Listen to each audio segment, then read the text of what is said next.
Lads, lasses, and la-NBs, this is it. This is the end. We're finally through. This is the final level of the ultimate unsolved true crimes iceberg. 248 entries. 6 fucking months. 23 fucking videos. Most of them over an hour long. It's finally through. Just as soon as this video is done. What a thought. What an interesting thought. So many of you joined my channel. So many of you decided to support my dream because of this series. And I'm honestly kind of sentimental. Things that this Iceberg series lasted longer than. The McRib being back at McDonald's. 90% of memes. A Chevy engine. Oh yeah, and my most recent relationship. That's right. That's right. I'm honestly kind of sad to see it go, but also so fucking relieved that I do not have to dedicate 8+ hours to researching and talking about serial killers every week. So, without further ado, this is the last entry. This is the last level. If you want to see everything before this, you want to get the full anime arc, you want to see all of it, there's a link to the playlist in the up there part. This is the last time there's going to be a link to that playlist. Now, without further ado, thank you so much for clicking on this video. Thank you so much for being with me on this journey. Thank you so much for everything. Buckle your fuckles. Let's dive right on into this. Baltimore triple murder. This is a relatively recent one. The website that the Iceberg creator gave me was, well, this article, not the website, was updated July 25th, 2012. So that's within a decade. Isn't that crazy? 1 year after a triple slaying in Baltimore City, the case remains unsolved. But Tuesday, there was a renewed effort to track down a killer and an arsonist. Family members and police are still looking for answers. Police said that they first thought a fire at a row home in the 4300 block of Nicholas Avenue killed 3 people who were found inside. 58-year-old Billy Ray Lovett, his daughter, 36-year-old Tanika Gibbs, and her boyfriend, 27-year-old Michael Jones. But it was later discovered that all 3 victims had been shot in the head.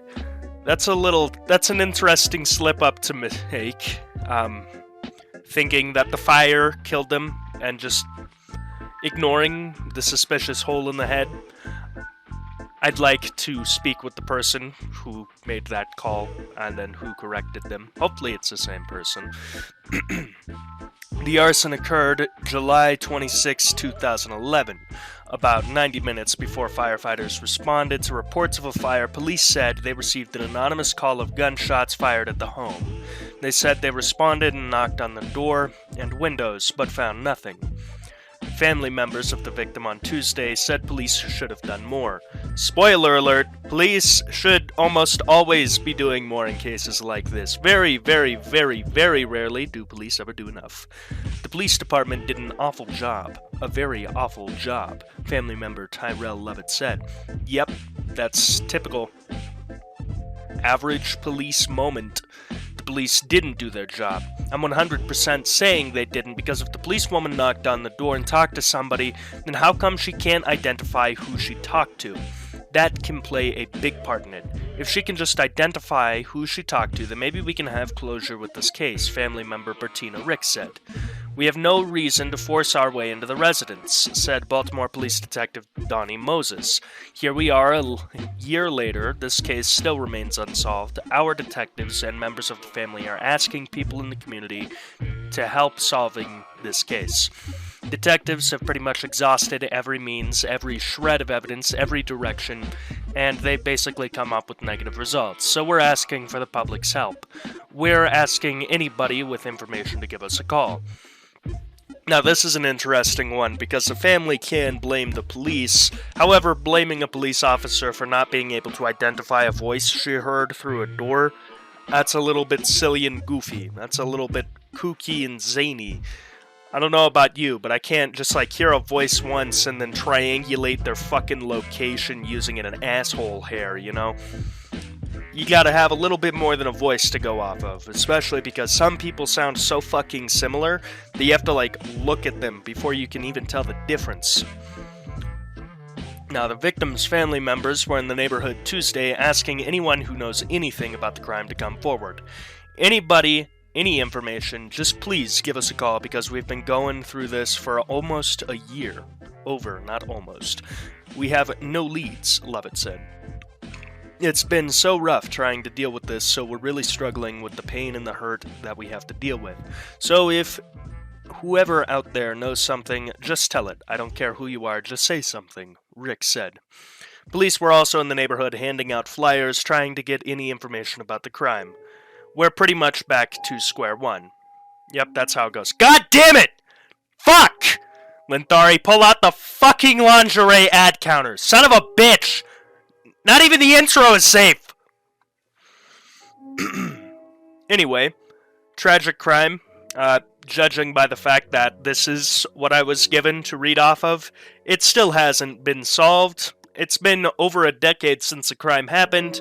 It's probably not going to be ever solved. So, rest in peace. Stay out of Baltimore. Next entry. Back within the sweet embrace of Wikipedia's website, we're talking about the B1 Butcher. The B1 Butcher is an unknown serial killer in Namibia. There we fucking go. Jesus Christ. The B1 Butcher murdered at least 5 women between 2005 and 2007, with all the murders related to the National Road B1. In 2007, I'm not going to read that part because it spoils the case. Let's go to the name. The B1 Butcher got their name from the Namibian media because all of their victims have been found in close proximity to the Namibian National Road B1, which crosses the country from north to south. The butcher part of the name stems from the professional way in which the bodies were dismembered. The B1 Butcher was also referred to as the Khomas Ripper due to the region where the remains of the victims were found. Shocking, I know. Body parts were found in June and July 2007 in the Khomas region along the B1 in the greater Windhoek area between Rehoboth and Okahandja? Yeah, we'll go with that. These body parts were wrapped in garbage bags and belonged to 2 different women. As far back as 2005, 2 similar unexplained murders of women occurred. Those 2 murders have subsequently also been blamed on the B1 Butcher. The head and an arm of the so far last victim were found in August 2007, further north on the B1 between Windhoek and Okahandja. Further body parts of the same victim were discovered in September 2007 near Grootfontein and the... Oh boy, this is a fucking tongue twister. Otjozon de Juba region. That's good enough. It's good enough. Listen, I'm some kid from the US who has never had to look at a map until he decided to start doing it for fun. Don't judge me. This woman has never been identified. Police took this sequence of events as a clue that the murder's center of life might have moved further from Windhoek, further northwards. In October 2007, investigations were helped by 3 senior serial murder detectives from the Republic of South Africa. Still, the murder series was never solved, and it is believed that it might never be solved. Holy shit, a realistic article regarding catching a murder? That's new. All 5 of the B1 Butcher victims were young or middle-aged women. 2 of the 5 women, both found in 2007, could not be identified. The other 3 women are Juanita Mabula, I know how to speak, I promise, 21 years old, murdered in 2005, Melanie Jancy, 22 years old, murdered in 2005, and Sana Helena Ilgaros, 36 years old, murdered in 2007. All of the murdered women were colored Namibians, Each of the 3 identified victims were fluent in Afrikaans, Damara, or both, and in addition, all victims' body parts showed signs of freezing or refrigeration, suggesting that they were in some sort of cold storage. The method of killing, however, was different. Jansi was strangled. Mabula was hit on the head with a blunt object.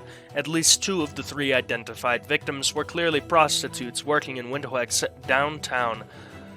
Oh my fucking god. What the fuck? What the fuck is this? Aspanplatz area. 2 of the victims, Jans and Ilgaroz, apparently knew each other well. In 2007, August specifically, the German citizen Heinz Knierim was arrested because he was suspected of having raped a 29-year-old Nambian near the Windhoek area the previous month. He was also said to have tried to subsequently strangle the woman. Obviously, this guy denied all allegations, because if someone pulled up to your crib and was like, "Why the fuck did you strangle and rape this chick?" you'd probably, whether you did it or not, be like, the fuck are you talking about? He was acquitted for lack of evidence and then released for custody, and Knierim sued for damages against the Nambian government due to his ordeal of having been accused to be the B1 butcher. In 2008, Hans Husselmann from Rehoboth, took his life after being implicated in the murders. He had served a life sentence for 2 murders before and was only released in 2004. How the fuck do you serve a life sentence and then get released? I get that it's only like 80 years, but what? What the fuck? Now, although Ilgaroz's DNA was found in Husselmann's flat, and Husselmann's DNA was found on a letter to the police concerning the Mabula murder, evidence was inconclusive. I don't know, seems a little doubtful. At that time, suspicions arose that the B1 butcher might not be one single person, but rather one lead actor and several copycats. However, they don't fucking know. None of us fucking know. In July 2007, women from Windhoek, Rehoboth, and Sumis Park established a joint open letter to the B1 butcher to provide information on the still missing body parts for a decent burial of the murder victims. He was also told to hand himself over to the police, but he probably read that and thought, "Suck my dick." In 2010, a human head and arm were discovered on a farm in Rehoboth, raising a fear that the butcher might be active again. A connection to the murders of the B1 butcher in this was, however, not considered likely because it did not show many of the previous similarities. The body parts were not found near a highway and were burnt instead of frozen. The murder series caused considerable public criticism of the effectiveness and efficiency of the Nambian police, also in other violent crime cases like the murder of Magdalena Stoffels. Yeah, it's international, baby. Whether they've been thrown in a fucking boot camp for 6 weeks, or they're in Europe. I mean, it's a bit better in Europe, because everything is, you lucky fucking bastards. Police are just kind of inept all around the world, especially when it comes to murder.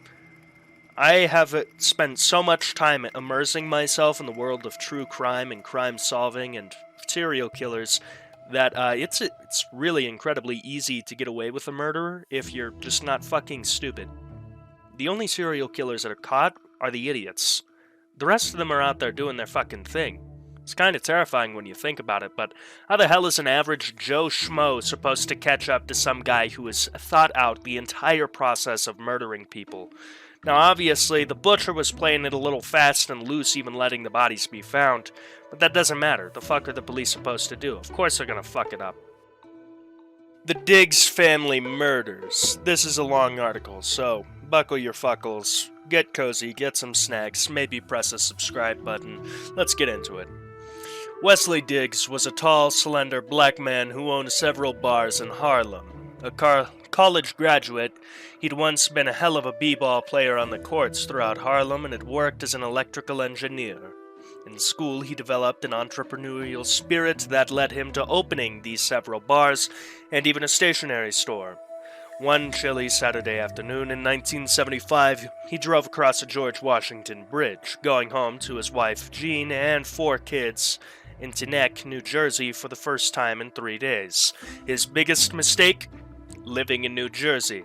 No one wants to live in New Jersey. Not even New Jersey. We really ought to just let some other country have it. Between work and mistresses, Diggs was spending less time at home than usual. It was December 6th, and the following day was the anniversary of Pearl Harbor. Christmas was around the corner, and with such a big family, I'm sure thoughts of gifts loomed large in Mr. Diggs's mind. Maybe. How do you know? His youngest son, Roger, was 5 years old, an age when many boys were asking Santa Claus to deliver a big wheel or G.I. Joe action figures. This is also a time when Santa Claus was delivering pure, unadulterated lead directly into most Americans' bloodstreams. So, maybe we should be aware of that as we read further. There were also his bars in Harlem. Diggs's Den, located at 320 West 145th Street, and Cafe Lounge up the hill on Amsterdam Avenue. Patrons expected a little sprucing up and decorating with their holiday cheer.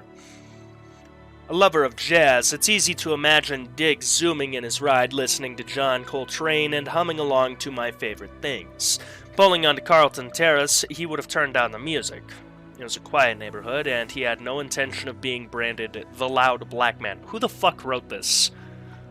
Who's responsible for this article? Get to the goddamn point, please. Please. I'm begging.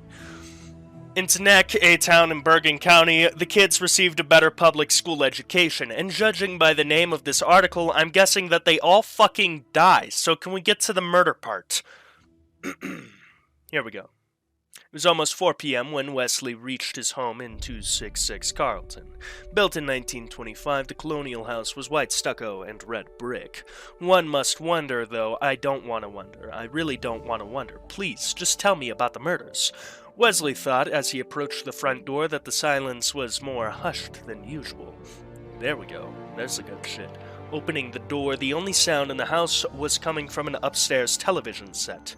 After Wesley climbed the steps, he saw his daughter, Audrey, 19, sprawled on her bedroom floor. Frightened, he fled and wound up at his neighbor, Edward Murphy's house. "My daughter's been hurt. Call an ambulance," he reportedly screamed. One of Murphy's own daughters was a nurse, and she dashed over to the Diggs residence with her sister. In the first New York Times story covering the case, reporter Ronald Sullivan wrote, "The nurse went upstairs and came down moments later, shaken and pale. Mary, she's dead, she told her sister." Shocker, I know. Soon enough, the other 3 bodies were discovered, shot up and scattered throughout the house. Roger and Wesley Jr., 12, were discovered in another bedroom, and Allison, 16, was in her room. Jean Diggs, 39, was found in the basement. The wife and mother had been described as a charming woman who had recently become an Avon representative.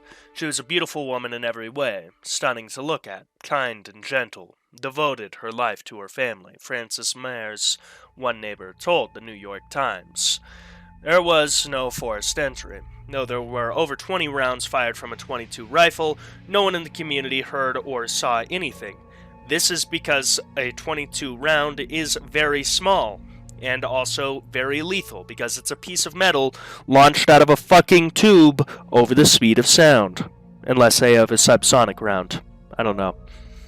Either way, .22, small bullet, very quiet. So in an urban setting, it's a good one to be rolling around with, because someone will hear a .22 go off and be like, "Ooh, who's popping the champagne?" Now, besides Jean's .22 pistol, nothing was missing. Diggs told the police that after a political rally at the Den, he had stayed with his girlfriend in the Bronx the night before. The bodies were bagged and tagged, and Wesley never returned to that house again. After the autopsies, the bodies were released and taken to Benton's funeral home in Harlem. Located at 624 St. Nicholas Avenue, it was just a few blocks from the Diggs Den. Those who witnessed the 5 caskets together talked about the sorrowful spectacle that would never disappear from their memories. It's funny how they would say that, because just a few decades later, it has almost certainly disappeared from nearly everyone's memory, so much so that it is now dug up by someone purposefully looking for obscure things to talk about. Days later, the bodies were brought back to New Jersey, where the family funeral was held at the Presbyterian Church of Teaneck. Outside, it was pouring. The Holy House was filled to capacity with 500 people in attendance. It was standing room only, but there was also a meeting room broadcasting to an additional 350, while a crowd stood in the rain listening to the services on a loudspeaker as Reverend Chase read from the 23rd Psalm. "Surely, goodness and mercy shall follow me all the days of my life, and I will dwell in the house of the Lord forever," the minister recited. Wesley sat with his mother and 2 brothers. Many friends and strangers alike wept for the family. The New York Times, openly surprised by the diversity of the community, padded their news stories with passages like "many white residents." I'll tell you what, New York Times, shut the fuck up. Just shut the fuck up, New York Times, please. This is the 70s, so me telling the New York Times to shut the fuck up in retrospect probably doesn't hit as well, but I mean, Jesus Christ, you're gonna profit off of a funeral? Journalists really are scumbags sometimes, man. It's nutty. What do we write about? Do we write about the rampant corruption? Nah, the people don't want to hear about that. Write about how many white people were at that funeral. My God, John, you're right. And then they did that. Like, the fuck? Anyway. Now, classmates of the 2 Diggs children who had attended Teaneck High School were also there. The ushers formed a cordon to walk on in front of the church. At some point, the Maudlin Gladys Knight song, "Best Thing That Ever Happened to Me," was played. That's fucking brutal. This was a track, mind you, that Wesley said was a favorite of the couple. If this ad could stop changing so that the article stops moving around, I'd really fucking appreciate that. Fuck off, Lending Tree. Where was I? Family friend Arthur Symes read a statement written by Wesley in which he spoke directly to the family, who is now, mind you, dead. "I am a better person for having been exposed to you. I gave you shelter, and now I ask each of you to forgive me for not sheltering you in your greatest hour of need, and to give me the strength to go on without you." According to the New York Times, again, because they're still speaking for whatever reason, Wesley sat motionless in his pew through the entire service. Yeah, I mean, his entire family's been killed. Sure, he was cheating on his wife, but his kids are dead too. The fuck is this guy supposed to be doing? The funeral was quite a scene, and in the end, his photographers stood outside snapping pictures because, once again, sometimes journalists are fucking scumbags. Wesley walked slowly to his limo and slumped in his seat. There was a police escort to the burial grounds. More than 90 cars, headlights on, followed to the George Washington Memorial Park in Paramus, New Jersey, where the bodies were buried. After keeping his composure during earlier, it was a burial where Wesley broke down and cried. Decades later, a man named Bruce S. Morgan, writing in the Facebook group Harlem History, noted, "I don't ever remember seeing Wes smile after that day." I don't think he'd want to after, his entire family being fucking murdered. Chief Robert E. Fitzpatrick of the Teaneck Police, who had only been on the force for 40 years, went on record saying, "It's the worst crime of my career." It would also prove to be the most difficult. There were few clues other than the bullets, 2 of which came from a different gun. Of course, Wesley's loss and grief didn't keep him from being considered a murder suspect, and murder suspect number 1. The police teamed up with the NYPD and looked into possible links with loan sharks, drug dealers, petty thieves, and whoever else thought might lead them to the answers. That's kind of fucked. Now, while the family was covered by life insurance, it was determined that the payout of $6,500 would not have been enough motivation for a guy who owns 3 fucking bars to kill his whole family. They even gave Wesley a polygraph test, which he passed. Now, mind you, that means about as much as throwing my shit and piss into the wind. It doesn't really do anything. This is because a polygraph test is, at best, bullshit pseudoscience. I've talked about it before. But polygraph tests don't really test if you're lying, they test if you're anxious, and it's just so unreliable. Forensic science before DNA evidence was kind of pathetic, really. Now, there were theories that included Diggs' street life had caught up with him. He was targeted for a heist, or that wife Jean, tired of her husband's cheating ways, had committed murder-suicide. Uptown, there was chatter about drug dealers and a transaction that went very wrong. The streets were watching, but they didn't always speak the truth. Lastly, maybe it was about payback. Revenge would have been the motive. Joseph C? Yes, that's a C. C. Woodcock Cock Jr., the Bergen County prosecutor, said on December 18, 1975. We're trying to see if there isn't someone out there who had reason to do something to him. It seems to us if he didn't do it, we have to find someone else who had reason to. It's not exactly like he had reason to either. Wesley moved back to Harlem, but sold his bars to his brother Arnold. Frustrated that the police on both sides of the Hudson weren't doing their job, big shocker, Diggs pleaded for the FBI to help. He even wrote a letter to Gerald Ford, but was rejected, because fuck Gerald Ford. A few months before Ford refused to help New York City during its financial crises, it was pretty obvious that Ford did not care about New York citizens. Or New Jersey citizens. Or citizens. A few years after Wesley sold it, Diggs's Den became a notorious angel dust joint, one of the places the author's late friend Gary Harris told the author about, where this Gary guy and his crew went after balling at the Rucker or over at the battlegrounds. This is speaking as if I know anything about New York. That was one of the best dust spots in the hood, Gary told me. Bradhurst Avenue continued to sink as it became more beat down. Like the South Bronx during the same era, many of the apartment buildings were burned up and abandoned. In 1981, Diggs fathered another daughter. In that same year, Reverend Robert Bob Chase wrote a book about the murdered family titled Diggs. Published in 1981 by the vanity publisher Vantage Press, the production costs paid for by Wesley. While Diggs is difficult to find, the reader's comments on Amazon were interesting. One person using the name Phil Gibbs wrote, "I know the case and searched for the book, because I went to school with Allison before she moved to New Jersey. She was a wonderful girl, as was her whole family. She would have done great things if not for this murder." Another reviewer, the T-Net Girl, noted, "I went to school with Wesley Jr. and played with him that Friday. We had just received our school pictures and promised to exchange photos the following Monday. They were murdered that Sunday. As a 12-year-old little girl, this affected me tremendously and still does." 12 years after his family was murdered and many bouts of bad health, Wesley Diggs had a fatal heart attack in 1987 in front of his candy supply store on Malcolm's Place in Harlem. He was 52 years old when he dropped to the sidewalk and died on the spot. It's been 46 years, and the den has become a Duane Reade with a luxury apartment building constructed above. The former Rasta weed spot is a Starbucks, and while the empty lots and abandoned buildings have been transformed into condos, my friend Daryl Lewis and I recently laughed about the white folks hanging out in Jackie Robinson Park after the dark, whereas back in the day, most still thought of it as Colonial Park. Most neighborhood people didn't cross through there unless they were trying to become a statistic. Everything about the place has changed. Life goes on. The world continues moving.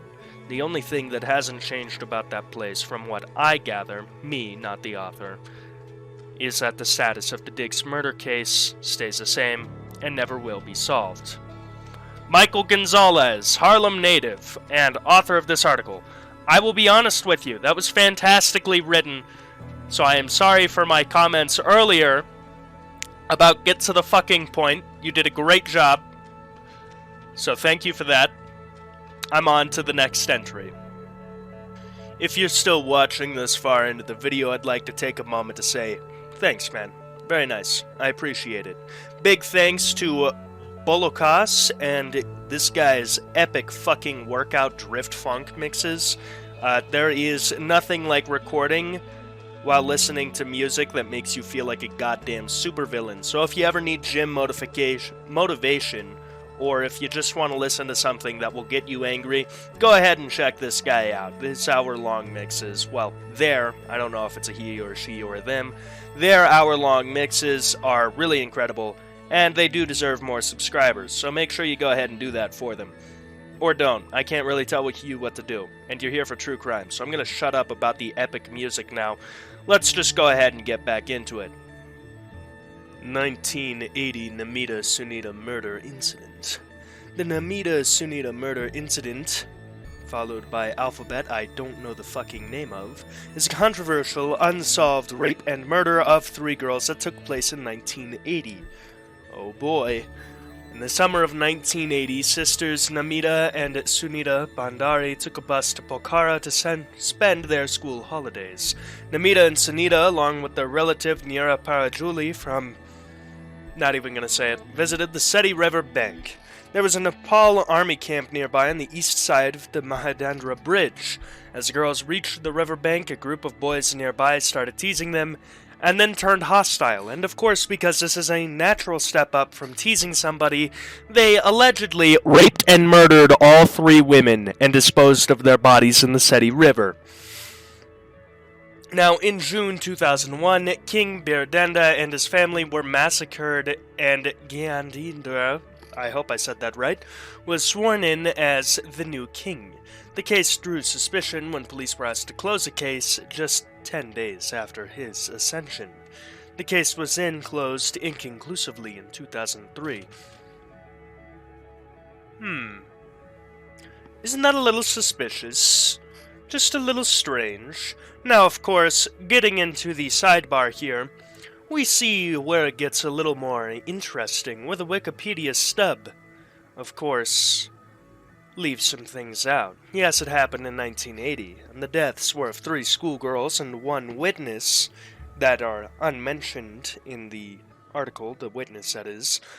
But among the suspects were members of the then royal family. I wonder why this case would have been closed. The Wayside Cafe Murders. This article is from the ArgusObserver.com, written by Cherise Kachele, April 3rd, 2013. A triple homicide occurred on Thursday morning at the Wayside Cafe on Old Highway 30 in East Platte Canyon, 11 miles southeast of New Plymouth. The horrific crime, which was considered the worst crime in Payette County history. Hey, Linthari, what state is that in? Thank you. Is still an unsolved mystery 50 years later. Oh boy, I'm sure an article online will really help solving this mystery. According to the Independent... wow, I know how to speak. Independent Enterprise article written by John Boyle, news editor of the IE at the time, on January 23, 1963, at approximately 9:30 p.m., at the Wayside Cafe, Mr. Niels Jorgensen, 79, Mrs. Daisy Jorgensen, 64, proprietors of the cafe, and Billy Bristow were shot and killed. The bodies were discovered at 6:35 a.m. the next morning by Wayne Gober, a Boise area man who was making his usual morning delivery. Yes, but Idaho. Yuck. Payette County Sheriff Ray Steffens was called to the scene. I've said it before and I'll say it again. If whoever chose the name Steffens wanted it to be pronounced Stevens, they would have spelt it with a fucking V. They would have spelt it with a V. So, Sheriff Ray Steffens was called to the scene. Entry cartridges fired from a .32 caliber automatic pistol were found by police in the kitchen, but the weapon was not on the scene because it wasn't. What kind of guy shoots 3 people and then drops the fucking gun? I'll tell you what kind, a dumbass. According to the article, Coroner Hardy Jackson said that the time of death occurred around 9:30 p.m. The autopsy later confirmed that time. Sheriff Steffens reported there was no sign of a struggle and no evidence of a robbery. The cash register still contained $25, the amount normally kept in there. The article said that it appeared Billy Bristow, 38, pulled out a pocket knife to defend himself, but never had a chance to use it. Why? Because the phrase, "you don't bring a knife to a gunfight," is used for a reason. On the first day of the scene, Sheriff Steffens said no immediate clues were found. Daisy Jorgensen had operated the Wayside Cafe since 1951. She married Niels Jorgensen in 1958. Billy Bristow had been staying at the Wayside for a short time, but was from Winnemucca, which is in, wait for it, Nevada. That's right, Nevada moment. Nevada reference in this video. If you get this reference, be sure to comment Nevada below. The next week's IE issue continued with the story. It said the Friday after the story was printed, Sheriff Steffens was given the description of 3 people who were seen at the scene right before the store closed. The witness, Frank Milner, a Weiser beer distributor, said he found 3 people suspicious because it seemed like they were stalling for him to leave. The description was not provided to the media, but the sheriff began an immediate search. According to the article, an autopsy had been performed and Coroner Jackson said that 8 bullets had been discharged from the .32 caliber pistol that was used at the scene. Jackson said Niels Jorgensen was shot once through the head and once in the body. Daisy Jorgensen was shot 4 times in the body, but reportedly lived longer than the 2 men. Billy Bristow had been shot twice in the chest before having a chance to use his pocket knife in self-defense. The 3 suspects were found and questioned, and they said they had stopped to fix a flat tire and left. Sheriff Steffens had their story checked out, and they were cleared of any involvement with the 3 murders. By Sunday, 4 days after the murders, the sheriff's department was running out of leads and clues because the only thing you can find in Idaho are racists, depression, and potatoes. By Tuesday, Steffens said he planned to run with leads on weapons through other law enforcement agencies. An inquest was held on February 5, 1963, where witnesses took the stand and discussed the characters of the Jorgensens and Bristow and if they had seen anything suspicious that night. No one could attest as to why anyone would do this to the 3 victims, and the sheriff said he had no more leads. This murder remains unsolved, and judging by the fact that it's been 50 years, this murder will most likely forever remain unsolved. Also, shout out to this, I'm gonna presume, Idaho article for not having any fucking lingerie ads. The Ditchford Road killings. No, I will not sign into Northampton's Live. Now, Northamptonshire police continue to appeal for information for a series of murders that happened more than 3 decades ago today at the time of the writing of this article, which was by Alice Wilson at 6:30 a.m. or p.m. I've got no fucking clue. We're gonna go a.m. because international articles tend to use military time. On the 28th of November 2020, oh boy, she was writing this during the hell year. God have mercy on you, Allison. Alice, not Allison. Anyway. Susan Ovens, age 27, Sidney Hickling, age 27, and Dolphus Smith, aged 57. Jesus fucking Christ. What the hell was he doing? Were all murdered on November 24th in 1981. They were shot at close range in their caravans in Ditchford Road, Rushden. The police have no more information about the case, but they said that they will never forget the victims, and that the work to find the murderers never stops until so much time has passed that inevitably it stops, because the murderer is most likely dead. A spokesperson for Northamptonshire Police said all unsolved murder cases remain open and are reviewed regularly to establish if there are any fresh opportunities for us to investigate. Well, this is Britain, so do you have a license for that investigating? And do you have a license for that license? Yeah, it's what I thought. Any new information is responded to, and we will pursue any lines of inquiry available to us.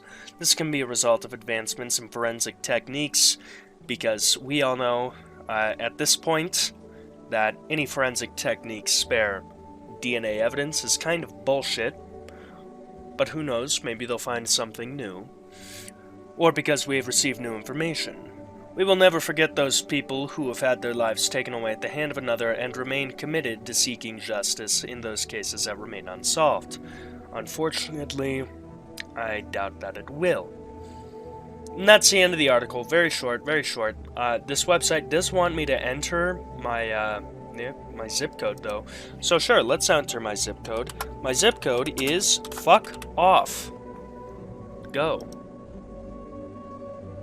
The Mad Pooper.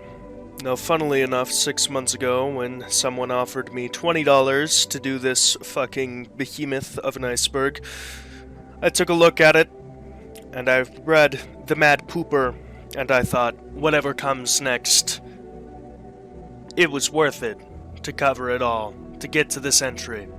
I promised myself that I wouldn't spoil myself on just what the fuck this criminal was.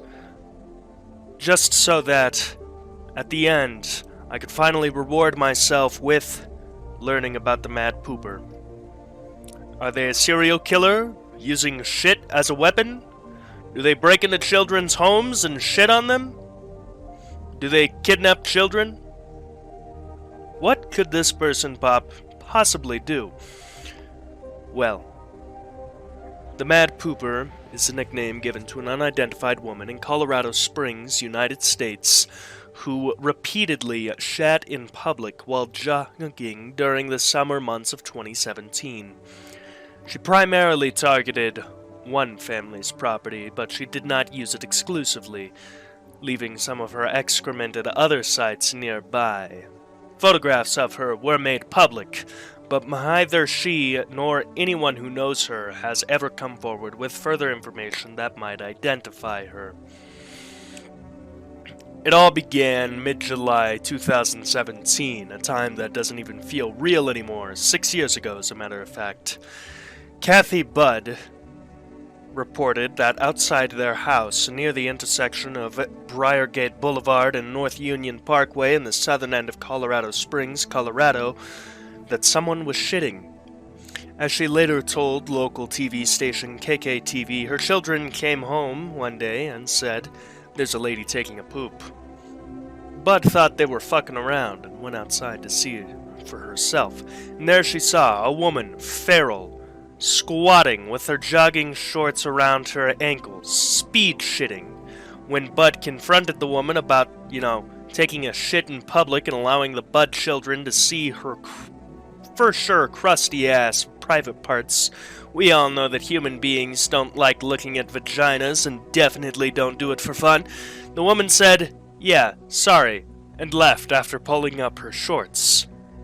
Bud assumed she would return quickly to clean up the feces, and never again jog in the area due to the embarrassment the incident caused. Bud assumed wrong.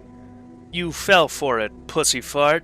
Instead, the Buds found feces at the same spot on the sidewalk at least once a week.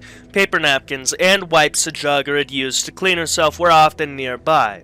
On 3 occasions, Bud caught the woman in the fucking act.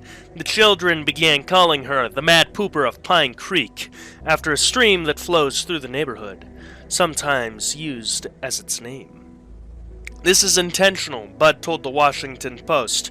Well, for one, the Washington Post is a bullshit news source, and ever since Jeff Bezos bought it, it's gone downhill, but that's for a different video.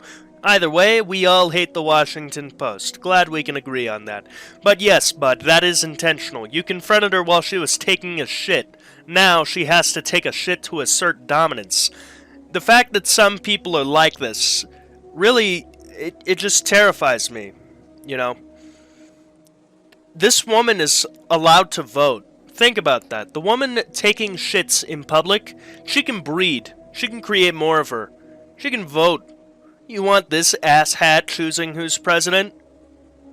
Really, something ought to be done. We need to get this woman out of society. I don't care if we gotta call fucking John Wick, make her disappear.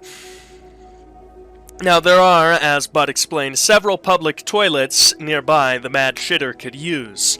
But Bud doesn't understand. It's not about the toilets, it's about sending a message.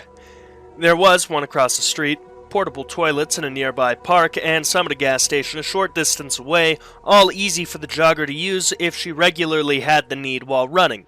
Neighbors told Bud they had also seen the woman shitting in their backyards, as well as near a local Walgreens store. I'm sorry, you're drinking, you wake up. It's been a long day at work. Well, a long day beforehand at work, but it's finally the weekend. You make yourself a fresh pot of coffee. It's been a week since your wife left you, but that's okay. Things are getting better. After all, you have your beautiful tulips in the backyard. You take a look out the window to look at them, because that's what you always do in the morning, now that you're alone. And in your tulips, the tulips you care for as you drink your coffee, you see a feral woman taking a shit. She is shitting in your tulips. What do? Now, Bud notified the Colorado Springs Police Department, CSPD, and made attempts on her own to end the jogger's defecations. She took pictures from the house, capturing a short brown-haired woman in gray tank top and shorts. She put up a printed paper sign at the place near her house favored by the jogger, warning her that the police were aware of the fact that she was taking a shit and asking her to stop shitting everywhere. This reads like a fucking bad 4chan joke green text. This sounds like something a 30-year-old virgin on the internet would come up with. I can't believe this is real. This can't be fucking possible. In response, the woman began changing the times she jogged by. She also continued to ignore the note's pleas, running by it 15 times in one day before shitting near it again. The police said she could face charges of indecent exposure and public defecation were they to identify and arrest her. Charges, that in the event of a conviction, might require that she register as a sex offender. I have a funky little feeling that someone taking shits in public and in strangers' backyards might already be a sex offender. Really shocking thought, I know, but really, just put the tinfoil condom on. It makes sense, doesn't it? One officer, Lieutenant Howard Black, said he had never seen anything similar in his 35-year career in Colorado Springs. Like Bud, he admitted to the Post that it was amusing. Sorry, what? Dude, if someone jogged by my house daily to take a shit, I live in a stand-your-ground state. All I gotta do is drag her corpse inside. No, officer, please understand! The mad shitter, she came into my house, I was threatened! Okay, would I actually shoot someone shitting on my property? I don't know. Probably not. Human life is worth more than that. But would I threaten them? Oh yeah. I don't understand why they didn't just... Humans are pretty vulnerable while shitting. I don't understand why you don't just go out there while she's shitting and slap the shit out of her. That would have solved the whole thing. It's not as extreme as murder, which we've already ruled out, because would I shoot someone for shitting? No. Would most sane people shoot someone for shitting? No. But you can always just slap the fuck out of her. What is she gonna do? You get a little feces on her, just beat her more. You know? Now, in September, almost 2 months after the joggers' shit war had begun, Bud went to KKTV, which reported on the story. Shortly afterwards, the Washington Post wrote its article, and the story went viral. Through its Twitter account, Procter & Gamble made an offer to the jogger. If she turned herself into the police, they would give her a year's supply of the company's Charmin toilet paper for free. That seems like a pretty shitty exchange for getting thrown onto the sex offender list. Runner's World magazine ran a story with the headline asking the woman to stop.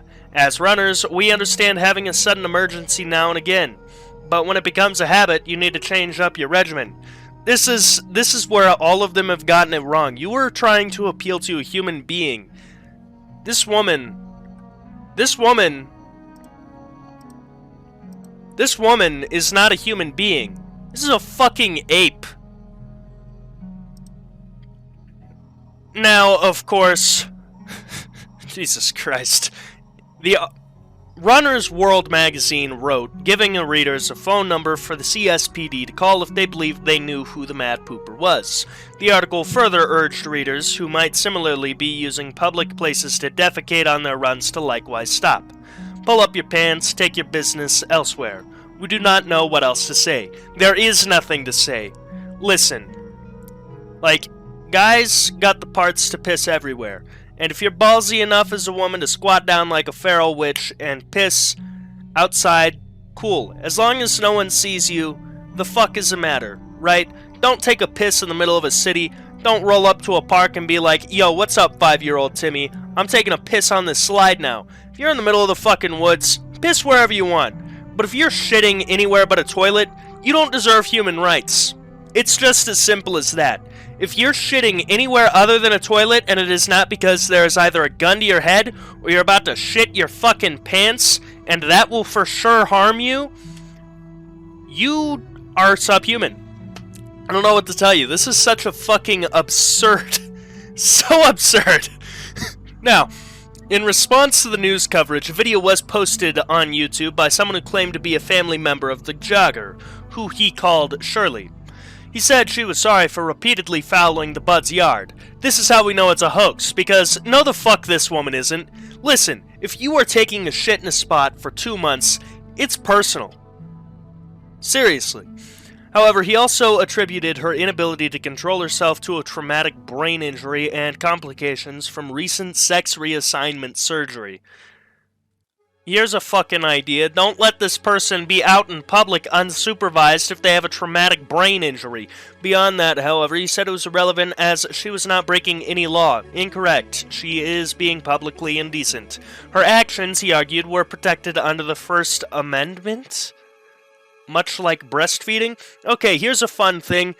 In high school, I got to take these college classes, AP, and I chose specifically for my senior year of history, which was like only a year ago for me. Shocker, I know, I'm only 18. I chose specifically We the People, which specializes in constitutional law. I spent an entire year shoving as much constitutional law up my fucking ass so that I could regurgitate it to some judges. I can tell you for a fucking fact, the First Amendment does not protect shitting in public. The First Amendment protects a lot of things. You want to protest? Sure, as long as you got your protest permit. You want to walk up to someone and say, hey, fuck you, asshole? You can do that. You want to call your boss a cock-sucking cuck? You can do that. That doesn't protect you from the repercussions of any of these things, but you can do all that stuff. You want to walk up to that hot-ass woman in the gym and say, hey, I think you're really cute, you're really nice, I'm going through a bit of a tough time, but I think we should grab drinks sometime. You can fucking do that. Can you do things that are going to cause harm or directly indecent? No. Now, the directly indecent thing is a bit of a struggle because, you know, in the 50s, there was the whole Red Scare thing, followed directly in the decades after by the Satanic Panic, because, believe it or not, majority of Americans are pretty fucking stupid. Me included. Sometimes, I'm just not that bright. It happens to everyone. We all have our moments of stupidity. The problem is that in America especially, these moments of stupidity are continuous and not interrupted. So, they'll believe any shit is indecent. But there's a big difference between me up here talking about tinfoil condoms and saying the word fuck a few times, and someone shitting in public. That is 1, public indecency, exposing yourself to others, and 2, that's just harassment. For 2 fucking months, that's harassment. I can't walk up to somebody and say every day for 2 months, I hope you get in a car crash and die. And when that person asks me to stop, and I keep doing it, there's gonna be grounds for a case. So, no. Of course, Jeremy Lowe, a criminal defense attorney consulted by Colorado Springs, emphatically rejected that claim. If this video was truly posted by Shirley's family, Shirley, Lowe said, it was actually the worst thing they could do. Maybe they thought the videos would make the situation go away, but they won't. Even the spokesperson might find themselves called as a witness. A few days later, the man posted the second video in which he disclosed that the first one was a hoax. He was later revealed to be Diosp TV, another YouTube user known for producing videos of flatulent pets. God, this article is a fucking roller coaster. It just keeps getting worse. Okay, so takeaways. You can't shit in public and have it be protected under constitutional law. The First Amendment does not protect indecent, illegal, or harmful things. Okay, and I think shitting on someone's property for 2 months straight, that's all 3 of those. If you shit in public and you're not about to die, or there's not a gun pointed at you or a family member's head, you don't deserve human rights.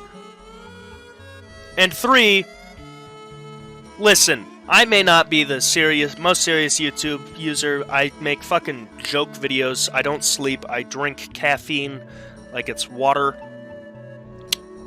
But the fact that some people on YouTube choose to use this great gift to post videos of farting fucking animals is really just shameful.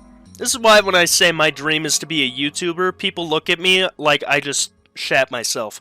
Now, both that video and the original were soon deleted from the site because the easiest way to make controversy go away is to delete the videos, and there definitely won't be a website dedicated to these types of things that go ahead and collect all of it.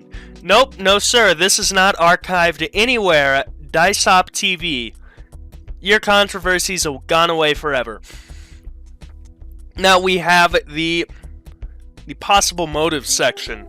The possible motives, this person clearly is a fucking chimpanzee in a human's body. They don't understand societal norms and they want revenge. Now, some news outlets went beyond reporting on the case to speculate as to what the reasons for the jogger's action might be. Allison Feller, a writer for Women's Health, wondered if, like her, the Mad Pooper might be an avid runner who suffers from Crohn's disease. Listen, there's gotta be some kind of fucking medicine. If you really want to go for a run, and you're just shitting all over other people's property, just get a fucking treadmill. If that's too expensive, a butt plug, I don't know, anything but shitting on someone's property. A bowel inflammation syndrome whose symptoms can sometimes include an inability to hold excrement long enough to reach a toilet. Now, of course, I don't think that's it. If it is it, that's a really stupid person. Sometimes, Allison Feller's disease left her in such pain as to be unable to run or even leave the house. But when it did, she would experience symptoms very suddenly. Crohn's can strike when you least expect it, and when that happens, my intestines go from totally chilled to totally explosive faster than you can even think about where the closest available restroom may be. Diapers, even. Now, Feller said she too took toilet paper and wipes with her every time she went for a run. Just get a treadmill. Just get a treadmill. Now, in an age where everyone is armed with a cell phone camera, I'm terrified of someone seeing me going to the bathroom in an unapproved place and snapping a photo or video or posting it for the world to see, LOL at, and comment on. Get a fucking treadmill! Now, let's move on to the next one that isn't easily solved by ass plug, which might be a bit of a pain to run in, but some freaks do go out in public with those in. Diapers. They make adult diapers. If you're gonna shit yourself anyways, at least have one of those on. Or just treadmill. All three of these, like, if you can't afford a treadmill, cool, I guess. A diaper, you can afford a fucking diaper. Now, at Psychology Today, Dale Hartley, an associate professor of psychology at West Virginia University at Parkersburg, was dismissive of the idea that a mad pooper might suffer from an ailment that caused those problems. Since she was so public in her defecations and had shown no sign of changing her routine to avoid having to do so, nor did he think she had any psychosis, as she was too put together to be out of touch with reality. She's definitely out of touch with something. And kept to a regular schedule. We would not expect to see consistently organized, predictable behaviors from someone who has undergone a psychotic break, Hartley wrote. It was more likely, Hartley presumed, that some lesser psychological issues led to her actions. Is she an exhibitionist? I think this is closer to the truth. If someone had a kink for shitting in public, I'd fucking kill myself. But even if this was so, he believed the jogger's real problem was impulsive control disorder. I think this jogger's real problem is giving the entirety of humanity a bad name. When they bear it all, exhibitionists have failed to control their impulsion to reveal too much. The mad pooper's abnormal impulse may or may not be exhibitionism. She might instead feel an overwhelming urge to experience a sensation of a bowel movement out in the open air, go to the fucking woods, or to flaunt social rules, break the law, and get away with it. The same kind of thrill a kleptomaniac gets. So whatever itch she's scratching, I'd put my money on an impulse control disorder as the milk in her magnesia. Since her choice of the same location for so many of her defecations, Hartley also speculated this may have been a retaliation against the Buds for having caught her in the act. Some people just need to be put down. There's also, unfortunately, related incidents where there's more people shitting while on runs. This might have dealt more psychic damage to me than some of the murders on this case. I'm honestly at a loss for words. Gold Sock Killer. Now, Gold Sock Killer is a serial killer so fucking obscure that I actually was sent to r/serial killers to get this. I think this is like only the third time in the entirety of this iceberg that I've even been here. Normally it's unsolved crime or whatnot. Anyway, thank you to user West Kendall Jenner 5 years ago, asking, has anyone ever heard of the Gold Sock Killer? Now, of course, here's a quick summary from them, so thank you for that.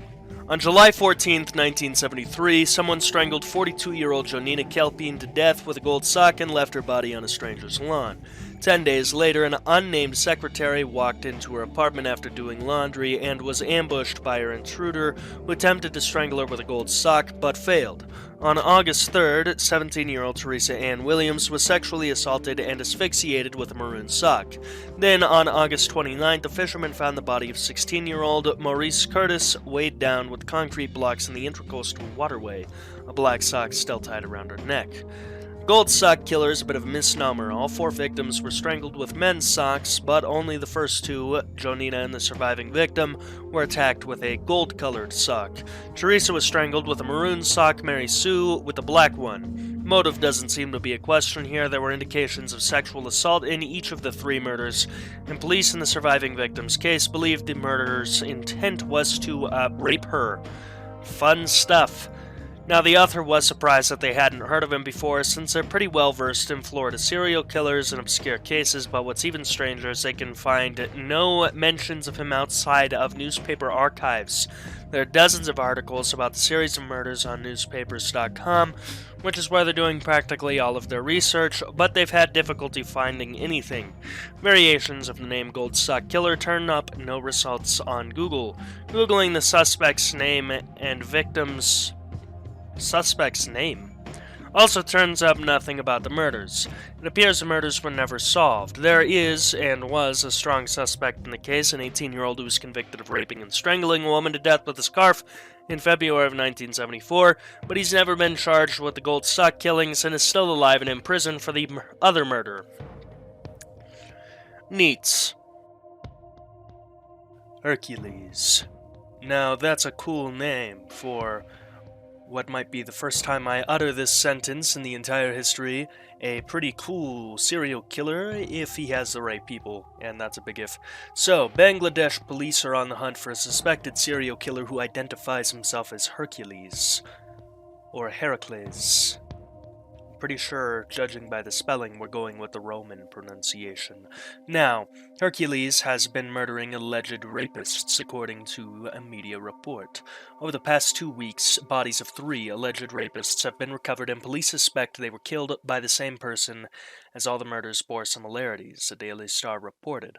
All 3 of the bodies had a note. Now, the note tied to their necks read similar things: their names, who they were accused of raping, and that this was a consequence of a rapist.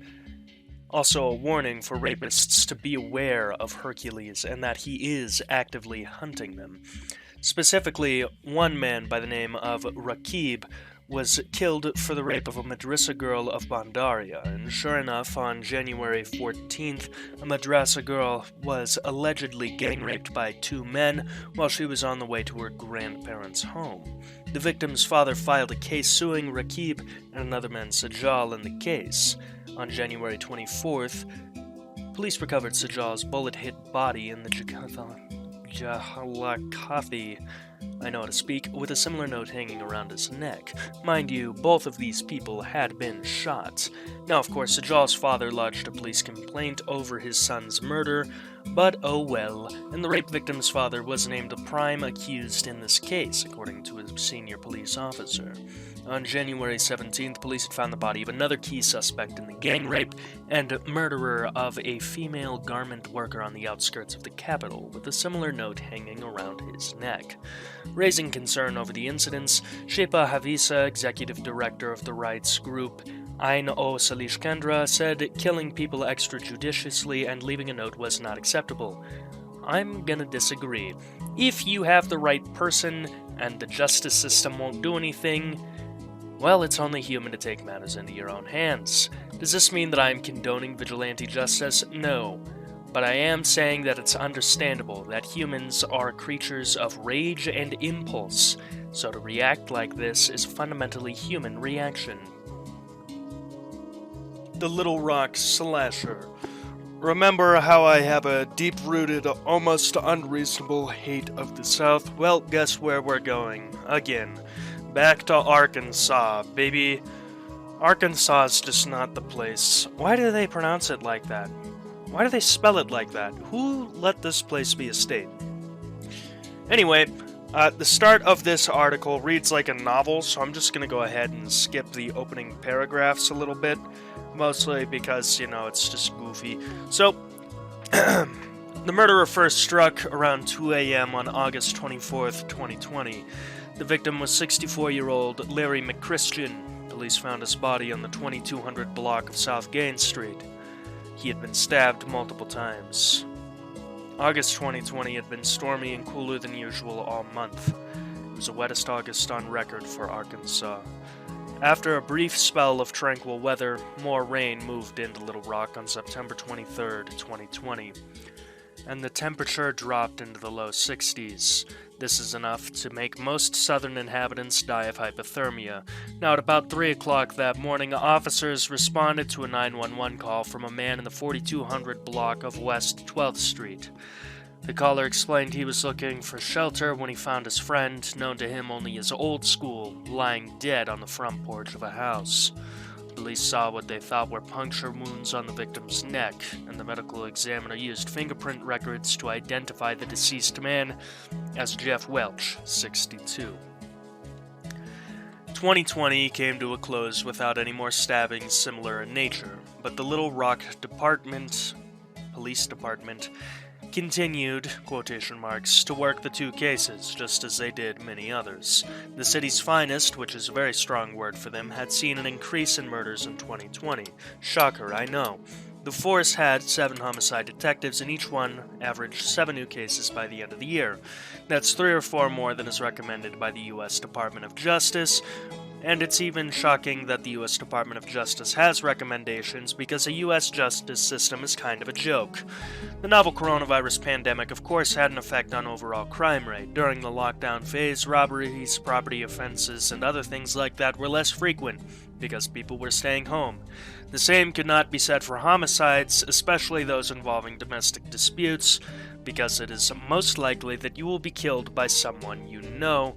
So, of course, you throw people in a room together for, 6 months with no cash, a shit ton of stress, and, the world might be ending. Some people are gonna kill each other. Ooh, humans, we love them. Now, of course, when April 2021 rolled around, the problem of drag racing had become a safety concern in the city. So the LRPD decided to deal with that while, just kinda letting the fucking violent serial killer become the side topic, because drag racing is the biggest safety concern to Little Rock. Now, from the dawn of the new year to mid-March, the homicide rate escalated to a 57% increase over the same period in 2020. But that doesn't matter, the police are busting their asses working on that drag racing ring. It was not until April 11th that an attack similar to those from August and September happened again. Same modus operandi, same time frame, same area, almost same victimology. Almost, because the target of the third attack was a woman, Deborah Walker. And she was not just the slasher's first female victim, she was the only victim to survive. At 3:33 a.m., don't make an astrology reference in the comments. I don't want to hear about how you're an asparagus because of that number.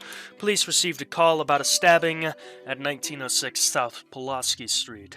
Upon their arrival, they found Walker bleeding from numerous knife wounds. She told police she had been walking near the intersection of 19th and Marshall Streets when a man accosted her and started stabbing her with a knife. She could not state in which direction he had fled, because obviously she's just been stabbed a shit ton. Walker was taken by ambulance to the University of Arkansas for Medical Sciences campus, where medical personnel ascertained she had been stabbed 15 times. She was able to tell the detectives that the perpetrator was black and about 6 feet tall with a slender build. Officers collected Walker's clothing and also looked for clues at the crime scene, but as we all know, that really went well. We definitely figured it out. Case is solved. Wrong. The stabber's bloodlust was so strong that he killed a man only 27 hours after the attempted murder of Walker. This fourth victim was 40-year-old Marlon Franklin, his body discovered at the 2700 block of Wright Avenue. The police report listed Franklin as homeless, just like 3 of the others were. Well, 2. 3 counting Franklin. At the end of April, LRPD Chief Keith Humphrey issued a public alert, saying public investigators believed all 4 attacks were related. He warned residents and workers in old historic Little Rock to be aware that a menace was among them and that no, this menace was not Spider-Man. The department assigned ununiformed and plainclothes detectives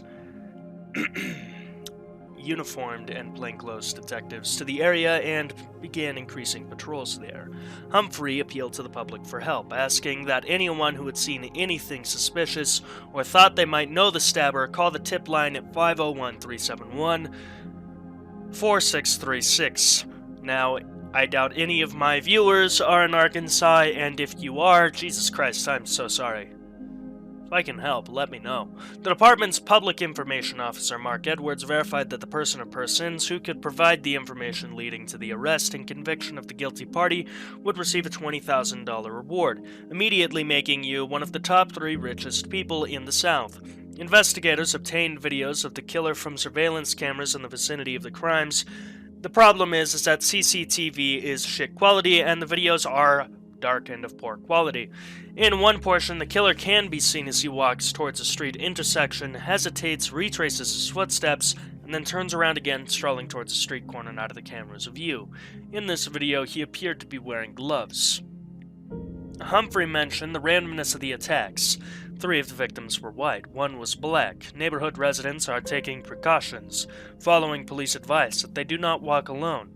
For more than a year, people have been practicing social distancing. In Arkansas, I'm gonna call bullshit on that. Bullshit. That's almost as believable as someone in Arkansas believing COVID is actually a problem. Now, with a cold-blooded killer roaming the streets, people obviously find safety in numbers. According to statistics in 2017, FBI crime report, guns are used in a majority of slayings because a gun is the most efficient way to kill a person, but roughly 10% of people who commit murder in the United States use knives and other cutting instruments as weapons. Though none are considered run-of-the-mill, officers now focus on each stabbing with more intensity. On August 13th, North Little Rock police arrested a young man in the fatal stabbing of a 55-year-old man at the Kroger store on Camp Robinson Road. However, just because the police nabbed someone who has stabbed an individual and fits the general description of the almost hunted killer does not mean he is the one who's been terrorizing the capital city, and nothing has come of that. The FBI and its Behavioral Analysis Unit have been assisting local authorities in the stabbing incidents. The federal agents, on top of being slightly more competent, have more resources at their disposal, including advanced technology, like this cool thing called the Wi-Fi, national databases that collate evidence from comparable cases, and the BAU also just has more experience with serial killings. Analyzing the murders includes looking into the victimology. On the surface, the only thing the victims had in common was being in the same area in the early morning hours. Does the offender live or work in the community? Probably. I'm going to be honest with you, the rest of this article is just questions, so that way the author doesn't have to write an actual conclusion, so I'm not going to waste my time or yours with that. Now, of course, the story of the Little Rock slasher does not end here, because here's some weird shit I found while researching this, which is an article by the Arkansas Times titled "Local Superhero Shadowvision Vows to Take Down the Little Rock Slasher." This was written by Austin Bailey on May 7th, 2021, which is interesting. And here it is. Oh boy, is it kinda corny and kinda goofy. For 8 years now, Shadowvision has walked among us. Did you not know? That's to be expected. Yada yada yada, this guy's in the limelight. Doesn't want to do any of that. claims that the serial killer is keeping an eye on his Facebook page, which I think is a bit self-serving, and Shadowvision, the hero, quotation marks, wrote on Facebook, "This is a threat to you. When I find you, I will show you what I do to serial killers. I am hunting you right now." This guy is described in the article as a Facebook phenomena, but Shadowvision has 4,444 fans, which is not a lot, really. He classifies his page as community service, and his service record, what he does, is impressive but unverifiable.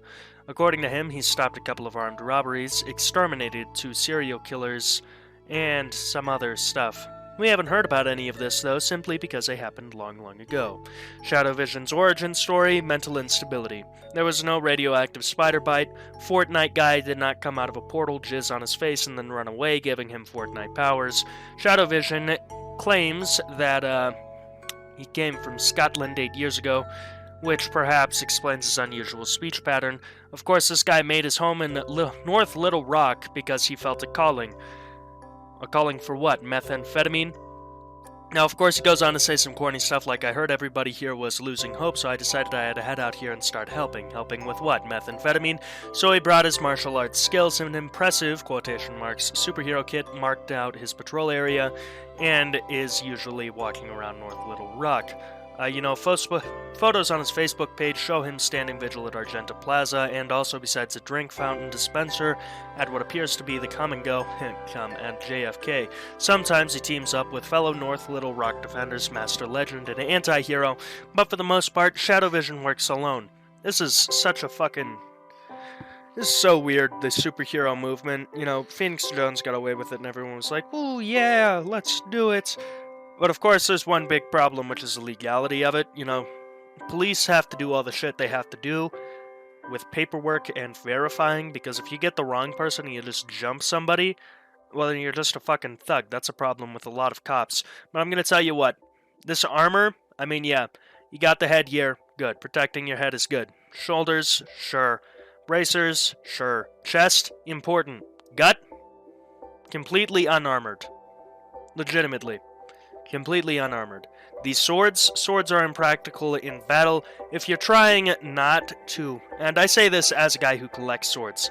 In the modern times, unless your opponent is also a sword fighter, or in your zombie apocalypse where your opponent is mindless and making noises bad, swords are kinda just for show. So fighting crime with swords, not smart, especially because swords are a lacerating weapon. There is no way to prevent someone from doing something, fighting them with a sword, that does not end in them seriously injured. And this armor is kind of impractical because gut is completely uncovered. That's where a lot of your vital organs are. Yeah, it's good that your brain and your heart can't get smacked around, that's good. But being gutted is not a pleasant experience.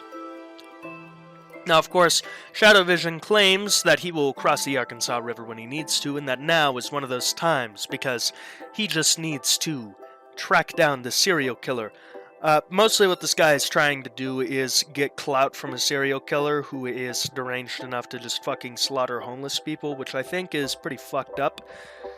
Of course, I think it's also just so insanely goofy that someone calling themselves Shadowvision, walking around with what are very clearly cheap samurai swords, samurai wannabe swords, mind you. These aren't katana, these aren't wakizashi, the closest thing I could call them is chokudo, and everything about them screams very cheap. Once again, I am a sword nerd, I do own several swords myself, so I can kind of say with a little bit of experience that those look like very shitty pieces. Maybe I am wrong on the fact that I don't own these swords. However, it looks like something you'd find for $50 on Amazon, that is just something you hang on the wall and then look at and say, yeah, I own swords. Not something you take onto the streets and be like, yeah, I fight crime. Now, of course, should Shadowvision find the slasher, he supposedly would bring all that armor to the fight and then kill him, which I think is really stupid. Listen, throughout all of this, I have expressed severe disdain for the police, dislike for the law, at least disrespect for it, and, I'm definitely not the best influence on good little Mormon boys and girls across the nation, that's for sure. My opinions of the government are not good, but when it comes to breaking the law, my one opinion that I will always stick with and will always preach is don't be fucking stupid. Killing someone is pretty extreme. You have to be pretty goddamn determined to actually say you want to kill someone. When I talked about the mad pooper and saying we should put that woman down, I said that mostly as a joke. There's part of me that meant that just gotta take old Yeller to the vet, have him euthanized, that type of thing. But for the most part, that's a joke. To say you're gonna kill somebody is an intense thing, and it's an ugly part of human condition, sure, and it's something that any of us can do if driven far enough.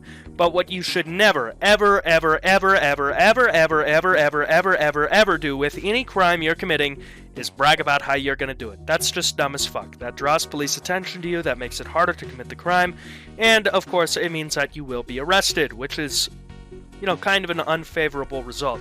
So I kind of went on this tangent because I thought it was funny.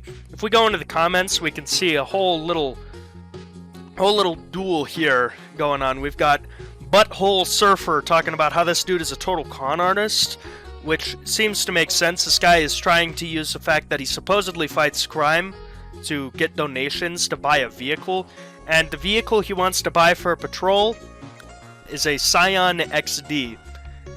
Very slow, kind of a turtle, high-centered, not good at cornering. I mean, it's a good econo box, definitely not a superhero whip. I just thought it was so impossibly absurd that people like this exist and that they are public about it, and that we live in an age where social media has created this kind of snake oil salesman. Now, of course, there are nitpicks for the editor to fix, and then there is, of course, Butthole Surfer talking about how this dude is a con artist, and then we have other guys who are like, no, he's good, and even Dark Defender, who is kind of a fanboy, and is like, he's not a con artist at all, how dare you say something bad about my favorite superhero? You know, the good stuff, the classics. Now, of course, Butthole Surfer really dropping the truth bombs in here. I can't believe that sentences like that are things I want to say for a living. We have, of course, one guy talking about how totally real this superhero, quotation marks, is, and we have Butthole Surfer clapping back with big if true truth bomb, you're a domestic abuser. So, yeah, I hope you found that as mildly amusing as I did, as absolutely perplexing as I did, that some guy with mall ninja shit is out there talking about how he's gonna duel a serial killer publicly, and also trying to get a car from it. But, yeah, this guy might even merit a video of his own. I don't know. That's all I wanted to talk about with that. Next. Diana, hunter of bus drivers. I'll be real with you, this is a pretty gruesome entry, so buckle your fuckles, be warned. There will be vigilante justice, which normally I love to see, but also, damn, this shit vicious. So without further ado, let's just get into it. The first murder happened at 7:45 a.m. on August 28th, bus route 4A.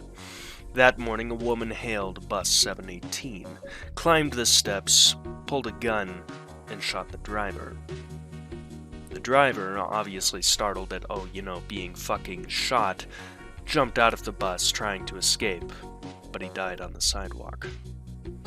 The killer, witnesses said, was a middle-aged woman with dyed blonde hair, or maybe a wig. Either way, she was wearing a cap, plaid shirt, and jeans. Nobody saw how she escaped, or at least nobody would say. The second murder happened 24 hours later on the same route. A woman boarded a bus downtown and a few blocks later requested a stop. She walked towards the exit and motioned as if she was looking for the bus fare. Instead, she drew a gun, spat some words into the driver's ear, and shot him twice in the head. Then she left. One day later, a news website from El Paso called La Polaca, which specializes in covering the political gossip of Juarez, received an email. You think that because we are women, we are weak. And that may be true, but only up to a point, because even though we have nobody to defend us, and we have to work long hours until late into the night to earn a living for our families, we can no longer be silent in the face of these acts that enrage us.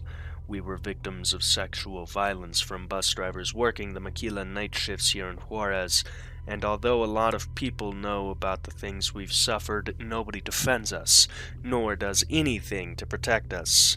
That's why I am an instrument that will take revenge for many women. For we are seen as weak, but in reality we are not. We are brave, and if we don't get respect, we will earn that respect with our own hands. We, the women of Juarez, are strong. The email was signed, Diana, Hunter of Bus Drivers. This year, the year that this article was written, which I don't know when this article was written, so I don't know if it's this year, but anyway, this marks the 20th anniversary of the first disappearances of young women in Juarez, or at least when people started recording the disappearances and considering them as being related or a problem. A 13-year-old girl was kidnapped and then found dead with signs of rape and strangulation. After that, the number of women who were killed just kept growing. It went from dozens of reported murders in a year to hundreds. So many women that counting it accurately was hard. In 2010, the number peaked. 304 women at least were murdered that year. The circumstances of the crimes are too similar to ignore. One day a girl would disappear on the way to work or on the way home, and if there was any news about her, it would be when her body was found in the desert or an abandoned lot, often with traces of rape and torture. Sometimes they were found together in mass graves. Oscar Menes, who worked some of these cases as a criminologist, explained to the author of this article that the way the authorities became complicit in the murders is first denying the problem, then playing it down, and finally blaming the victims. The way I'd like to describe this is pathetic all the way through, and I think everyone who is complicit and had a part in this ought to have the shit beaten out of them. Luckily for them, I'm not a legal power. Yet. Now, the criminologist resigned, he says, after realizing his superiors were more interested in covering up the investigations and tampering with evidence than in finding justice. Glad to see Juarez, Mexico, is functioning on the same level as a U.S. Army. So, when I read about the case of this woman, when I, being the author of this article, this Diana, who was supposedly trying to do something herself, the question came, after all these years without justice, if the women in Juarez would look at Diana and say, "It's about time." The author went down there to ask them. Unsurprisingly, most of the women approached for their opinions were reluctant to speak to a stranger about the women who'd murdered bus drivers. Some would say, "I know nothing about it," then fix their eyes on the back of the seat afterwards and not glance in the author's direction again. Other responses were, "I have no opinion on that," before quickly entering a mall and escaping the weird foreigner asking about the bus killer. But one day the author did get an interesting answer. The answer was, and I quote, "When I heard about what she did, I said, how great that someone's doing what many of us should have done." This was Laura, 25 years old, pregnant with her second child. When asked if you were to run into Diana on the street, what would you say to her if you knew it was her? Laura said, "Without a doubt, I would congratulate her." "Sigma grind," said Laura. Now, there is a sense among the general population that buses are a bad place to be by yourself. Just this week being the week the article was written, and I don't know the exact date. Lintari, put it on screen, please.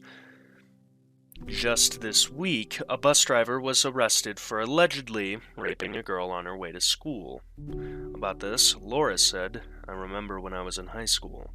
I would hear a lot about it. My friends would say to me, if you're going on the route and there's no one there, take a pen with you with the point facing outwards, because you never know." That's been happening for years, and it's the same for the ladies working in the maquillas. There's no evidence that the bus drivers who were killed by the blonde women had actually committed a crime at all, but Laura didn't seem concerned about that, and I doubt many people were either. In a city where justice rarely brings results, maybe at some point you settle to get the justice available to you, and I'd like to juxtapose away from the author and make my own point about this, which is to say, that humans are brutal. Humans are not logical creatures, and I say this as one.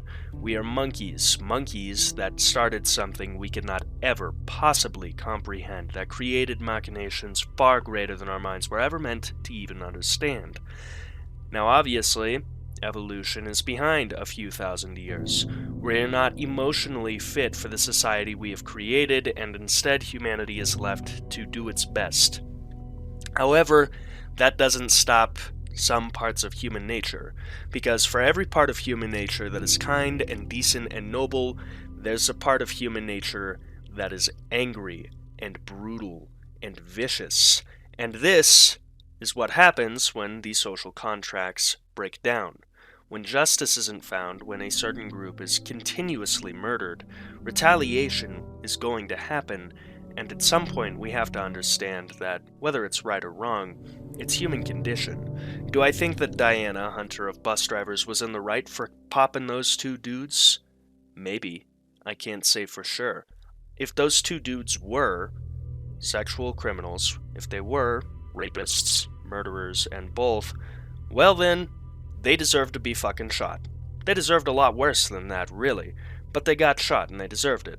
But if Diana, hunter of bus drivers, killed two random-ass motherfuckers who drove a bus, that's just her being primal and animalistic, and then letting that affect innocent people. In either case, what's happening here is completely human. Retribution is something built into us. Now, back to the article. Just a couple of weeks before the Diana the Hunter case, Laura's younger sister, Maria Alejandra, 20 years old, suffered a home invasion. A man slipped through her bedroom window in the night armed with a gun and tried to rape her. She recognized him. He lived in the same neighborhood. That makes him a fucking dumbass. Rule 1 of crime: don't shit where you eat, fuckwad. After the man left her house, Maria Alejandra told her sister what happened, and that she was going to report it to the police. Laura told her not to do that. What for? They knew how the police work. I told her not to go, not to expose herself, Laura told the author, because they would ask questions and check her. I think between the police they've created a sort of code, so you're basically putting yourself out there to suffer one humiliation after the other. Laura's father was with them. He wanted to go kill the attempted and would-be rapist. And Laura's husband, too. And Laura, too. Laura said she'd kill him. She said she'd go and she'd kill him.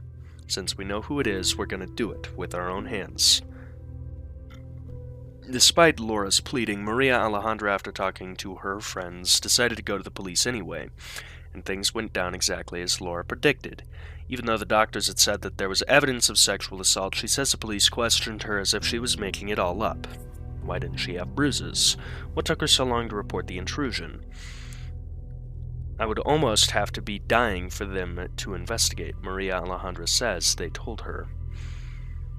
Now Laura was angry. The opportunity for revenge was gone. I said to her, I told you we should have done something before, because now if we took action, they would know who did it, because that's how justice works here. The victims are the ones in jail. In 2001, police did apprehend a bus driver, Victor Garcia Uribe.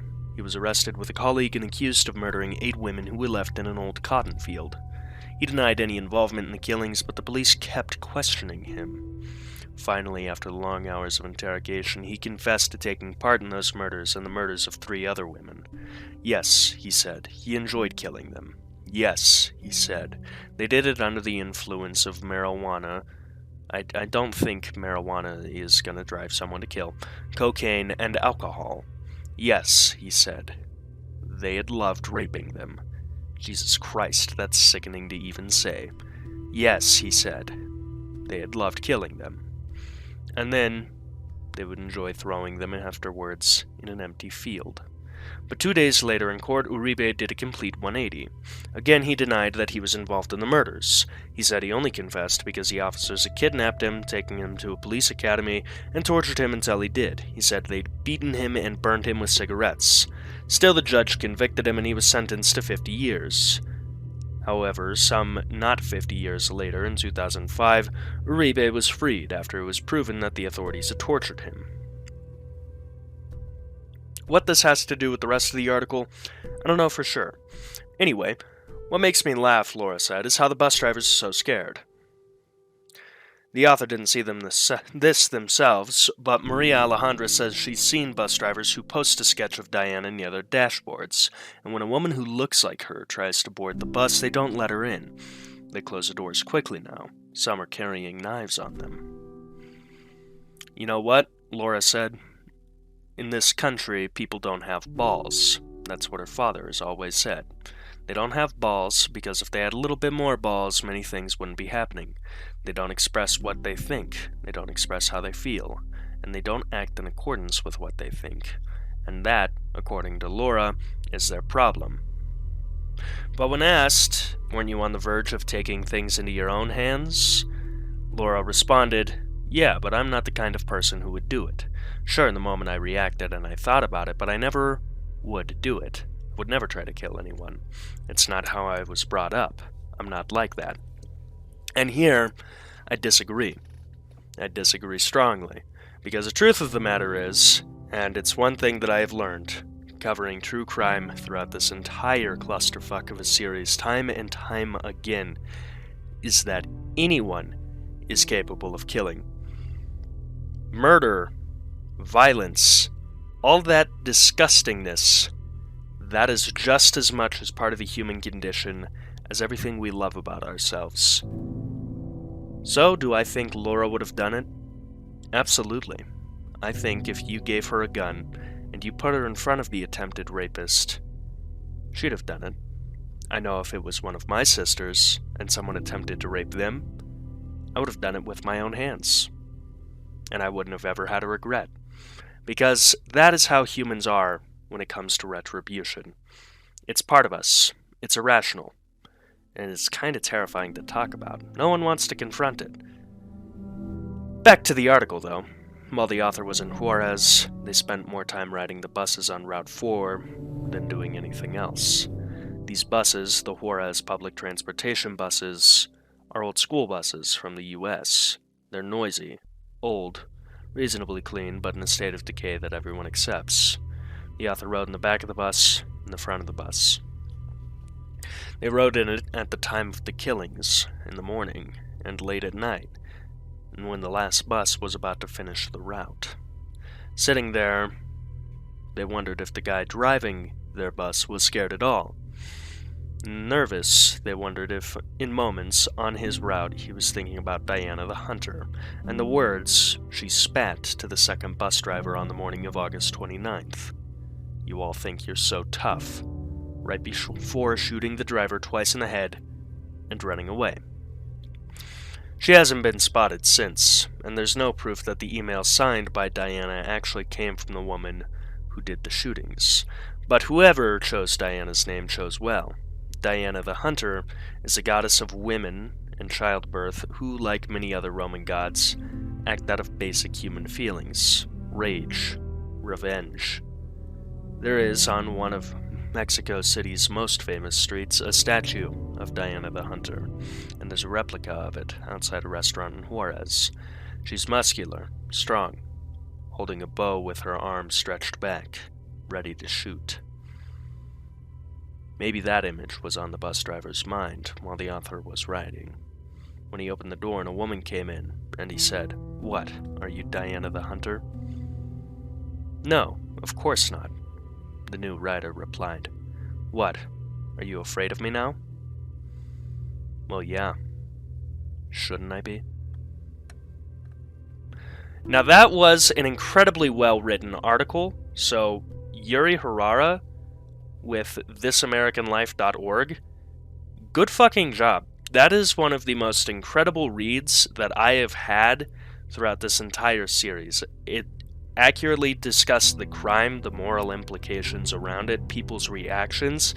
This was really incredible work, so I'm taking a moment just to congratulate them for it, because I had to read this 3 times. The last 2 recordings of this segment of the video, my microphone was turned off but because OBS was open, I thought my microphone was turned on. It's a whole technical smorgasbord that nobody cares about. Basically, I had to re-record, and reading this 3 times was not a problem at all. Normally when I have to reread something, it's a pain in my ass, but this was incredible writing.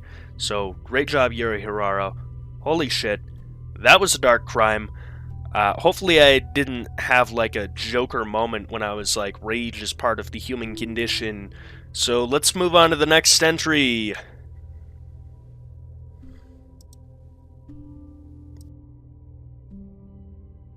...2021 Hialeah shooting. Oh boy, that's recent. So, let's go ahead and talk about this. The El Mula Banquet Hall was rented out for a hip-hop concert.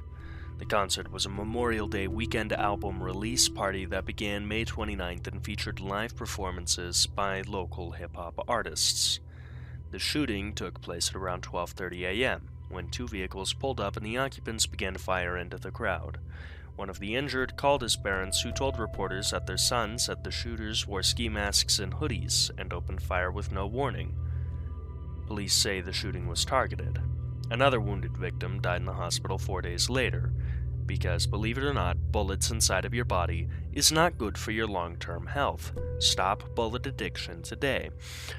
Now, in response, a Miami-Dade police director said the shooting was a targeted and cowardly act of gun violence, as most acts of gun violence are. The chief of Miami Police Department discussed the shooting with the media in connection to another shooting earlier in the week and claimed the 2 shootings were an indication of the problem we have with the scourge of gun violence in this country, that we are going on for years. Hold on a minute. That we need to do much more at a federal level to stop. I read the wrong line. Me illiterate. Me know how read. Governor Ron DeSantis, more like Governor Ron the fucking clown. This guy is ridiculous. I would say he could suck my dick, but he's not even... My dick is too good for that. That would be an offense to my penis. Is he married? Because if so, I don't understand how much his spouse hates themselves so fucking much. I hate Florida. The only reason I am glad to have been born in this era is that when the climate crisis is in full swing, as an old man, I can watch that state sink into the fucking sea where it belongs. Now, Governor Ron DeSantis also issued a statement which offered condolences to those killed and injured, and that the perpetrators would be brought to swift justice. Yeah, sure. In response to DeSantis' condolences, State Senator Chevron Jones urged DeSantis to sit down with the state Democrats and discuss ways of addressing gun violence, saying thoughts and prayers have been going on for years, and thoughts and prayers haven't done a damn thing inside the black community, or any community when it comes to gun violence. Oh, silly, silly Chevron Jones, don't you fucking get it? The GOP doesn't care how many of you die, it just cares about money! God, I love American politics so much. I'm definitely not on the verge of dozens of acts of unspeakable violence. Now, local businessman and television personality Marcus Lemoyne offered a $100,000 reward to help authorities arrest and convict the suspects in the case. The ATF was also involved in this. Waco, Texas, again? They added $25,000 to the reward, really pitching in the big bucks here, making the total reward $125,000. Now, of course, there are arrests in this case, so I don't know if it's exactly unsolved, but on September 24th, 2021, police arrested 22-year-old Devontae Barnes in connection to being the gunman's lookout. A few weeks later, on October 7th, 2021, which is actually right around the time I started recording the first episode of the True Crime series, 20-year-old Warnerick Buckner was arrested and confessed to being one of the gunmen. On December 15th, 2021, all charges against Buckner were dropped because police continued to question him after he had requested an attorney, and Buckner had given an incriminating statement before his attorney had arrived, a violation of his Miranda rights. That's actually, violations of Miranda rights are a really small thing that a lot of police officers fuck up that will absolutely throw a monkey wrench directly down the asshole of any case that they want. Cops' incompetence in the United States extends far beyond their work in murders. It affects everything they do, including legal proceedings. The Fana beheadings. Now, I don't know for sure if I've got the right article here. Hopefully I do. We're over on France24.com, so a French news website. And for the French being such major fucking assholes, they seem to have not spattered their advertisements all over their articles. So good for that, France. Now, Bobo Sanger, his face blank, points at a patch of ground beneath the entrance to an adobe house. It was here that he discovered his brother Bakari's severed head on the morning of June 10th, lying next to his body. The 40-year-old former soldier had become the latest victim in a spate of unsolved grisly murders that have plagued the remote town of Fana in southern Mali since 2018. Police arrived on the scene 40 minutes after Bobo Sanger found his brother's mutilated remains and cordoned off the area. The officers found an iron bar at the scene and drops of blood leading behind the house to the motorcycle tire tracks in the dirt. But police investigators remain bewildered by the killings. The murder spree in Fana, a town of some 36,000 people, is all the more unusual for occurring in an area far away from the violent hotspots of the West African country. Mali, a poor Sahel nation of some 19 million people, has been struggling to contain a jihadist uprising that first emerged in the north in 2012, because religious fucks, hyper-religious fucks that is, somehow impressively find a way to ruin everything. Good God. I wish those people would just go talk to their God that they love so much, rather than making problems down here on Earth, but unfortunately that's not how we can take care of religious extremists. Not until I'm in power, that is. Now, Mali's south has been relatively spared, and Fana is an unremarkable market town in a sleepy, cotton-growing region whose outer districts mount the lush green bush. The murders appear to follow the same script. Victims are likely decapitated with a knife or axe, investigators say. Then the dead bodies are usually found in the morning, without a pool of blood around them, suggesting that the killers collected it. Traditional chief Adama Traore, sitting in his home surrounded by elders, was at a loss. Only God knows. We can't point to anyone, he said of the perpetrators. Locals wonder whether Fana is under a curse. According to police investigators, the beheading victims often live in isolated areas and have few social ties. 6 out of 8 victims were from one neighborhood in Fana called Badialan, which skirts the bush, but otherwise a pattern has been difficult to establish. The victims have included a housewife, a phone mast assistant, a 5-year-old albino child, and a 2-year-old girl. Investigators have ruled out revenge as a motive, as well as money disputes, because what 2-year-old is gonna have debt?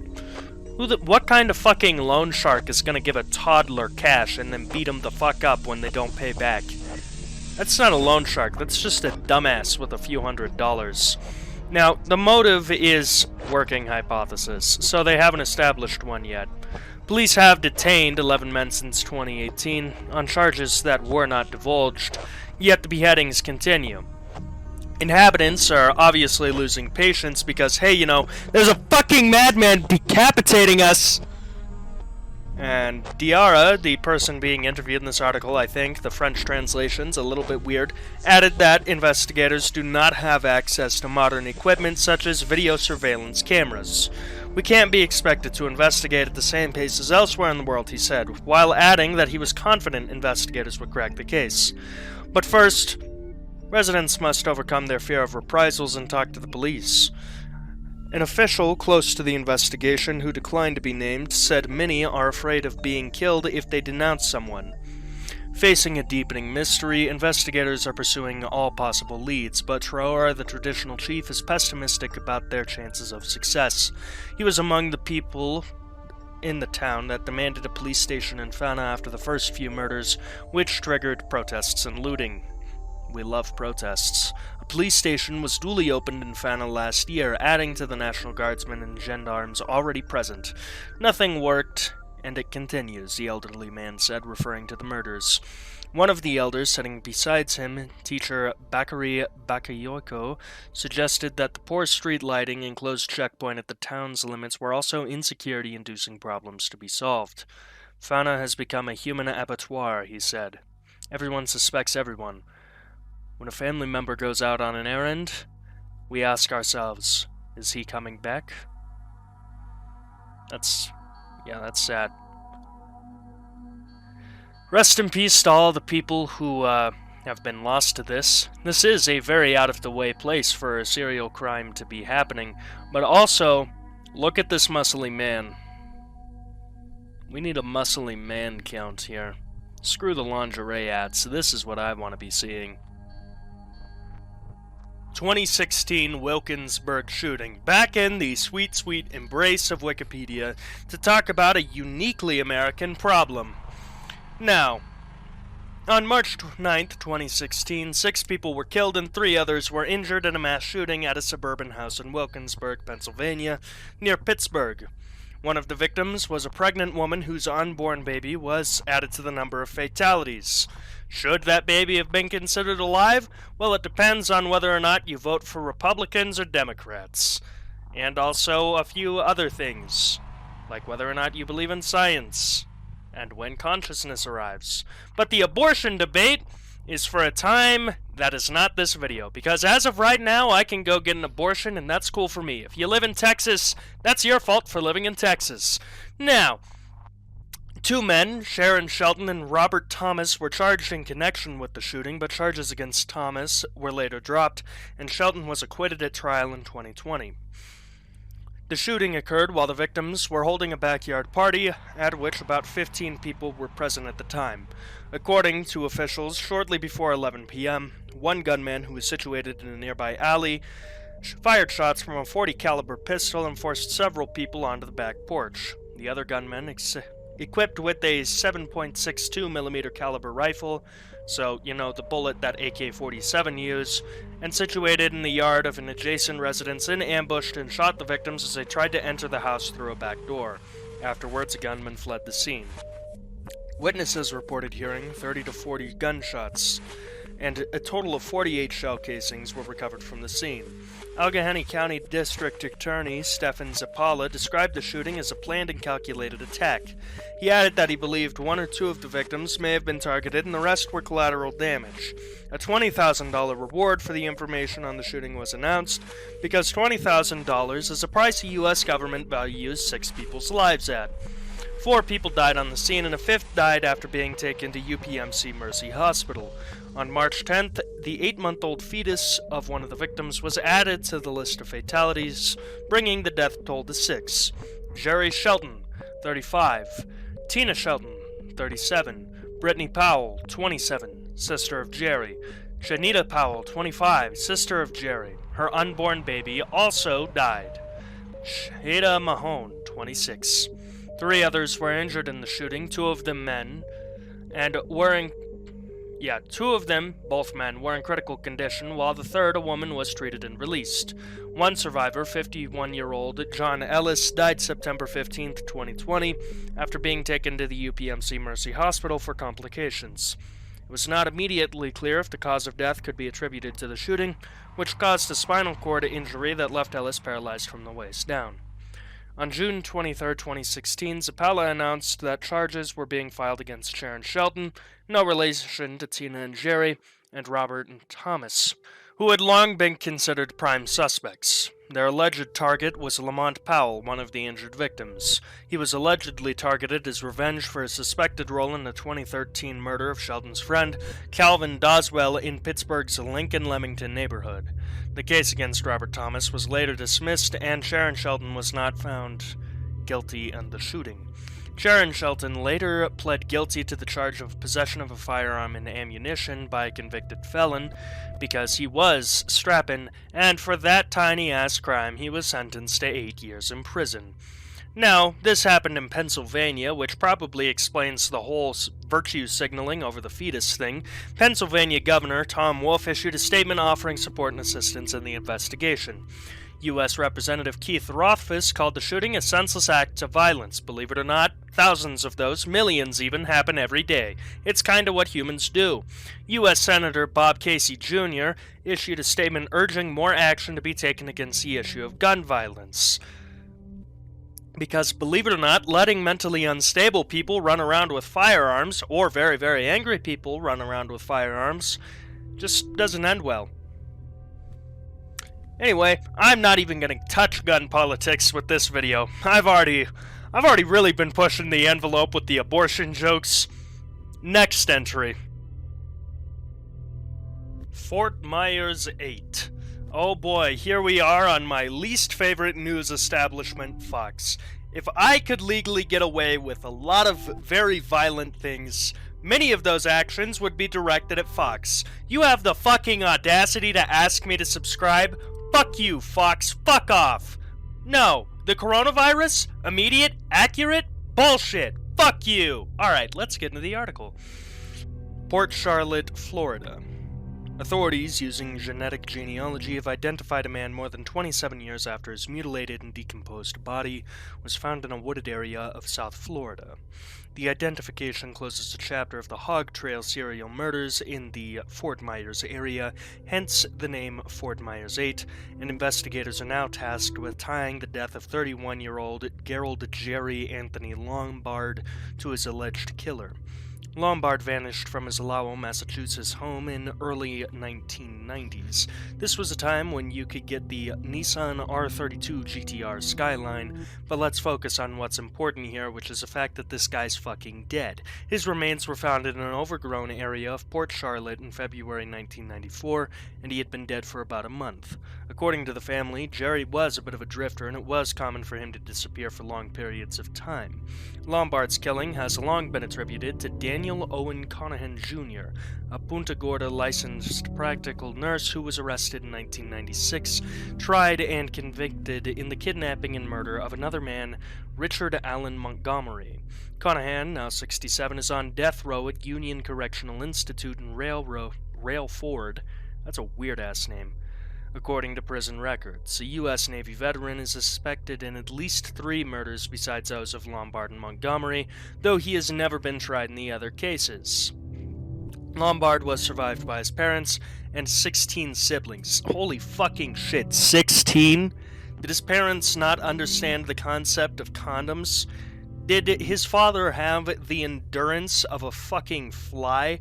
Did he put his penis near his mother's vagina and just blast? That's absurd. That's ridiculous. What, did they start when they were fucking 12? How much sex did these people have? And better yet, how? That poor woman. Her poor vagina. Jesus Christ. That's ridiculous. It's pushing out a fucking watermelon out of that shit, like, once every 3 years, at least for a while. What the hell was those people's issue? Good fucking God. That's too many kids to even remember the names. What do they fucking tattoo the numbers on them? Hey, number 15, grab me a beer, would ya? Hey, number 16, you'd better shut up. There's 15 more of you. I could just kill you. Like, what? What is those people's problem? Anyway, Lombard's sister, Carol Lombard Dufresne, told Fox 4, fuck you, Fox, in Cape Coral that she didn't think the family would ever learn what's happened to her brother. That doesn't matter, the family probably forgot there's 15 other fucking kids. Now, she last spoke to her brother in 1991. We're happy that we now know what happened to him, Dufresne said. Your parents probably forgot. They had 15 other kids. Charlotte County cold case detectives determined to identify the man known only as John Doe No. 1 last year turned to genetic genealogy for help. According to a statement, they sent experts at the University of California, Santa Cruz to the man's DNA, which had previously been extracted from one of his teeth. The UCSC lab sent the profile to a private lab, Fulgent Labs, which conducted additional sequencing and found sufficient data for genealogy research. The uncertainty would have been there if there would be close relatives in the available genealogy databases, authorities said, whatever that means. The detectives then turned to FBI agents working in forensic genetic genealogy who uploaded the data into the many databases of family tree DNA and gene by gene, where they stumbled upon a profile leading to Lombard's large family. Large doesn't begin to describe it. 16 fucking kids? What is their problem? Charlotte County's cold case team learned from his loved ones that Jerry Lombard had not been seen or heard from since 1991 or 1992. The team also learned that a niece in the family had submitted her DNA to Ancestry.com a few years ago, which is likely how the genetic genealogy match was made. Now, a pair of hunters walking through a wooded area of Port Charlotte in the morning of February 1st, 1994, spotted buzzards circling around the sky up ahead. When they went to check out what the scavengers were after, they found Lombard's partially decomposed body. Lombard was found off Wyandotte Avenue, known at the time as the Hog Trail because of wild boars in the area. According to Fox 4, fuck you, Fox, he was determined to have been 25 to 35 years old and had been left naked, and by the time his body was found, there were very few teeth remaining in his jaw. The medical examiner found rope marks on the victim, indicating he'd been bound. His genitals had been removed. That's just insulting. You're gonna kill a man, that's one thing, but you're gonna take his cock and balls? That's torture. Detectives were unable to determine the cause of death or his identity, even after tracing his stainless steel surgical pin found in one of his ankles. That's an odd detail. The case went cold until 2 years later, in April 17th, 1996, when county workers discovered a human head about 2,700 feet away from where Lombard had been found. The man who had been dismembered was eventually identified as 25-year-old Kenneth Lee Smith. According to media reports, Smith's sister called police after seeing a photo on the news of a faint tattoo still visible on the unidentified man's shoulder. Sheriff detectives responded, as did forensics, the officials say, and detectives discovered human body parts that were obviously dissected and decomposed. Wow, who would have ever thought that a serial killer would, chop up bodies? While searching the wooded area for body parts, another human body was discovered. Ooh, Google Maps, is that in another pen reference? Holy shit, nostalgia wave from the past back when I used Google Maps. Now, unlike Lombard and Smith, the second body at the news site had been there for no more than a day, authorities said. He was lying under a tree and discovered with discarded carpet padding. That was a hard word to say. Now, like Lombard, the latest victim was found nude, lying on his back, had ligature marks, and the medical examiner determined he'd been choked to death. Like Lombard, the man's genitals had been removed with a sharp instrument.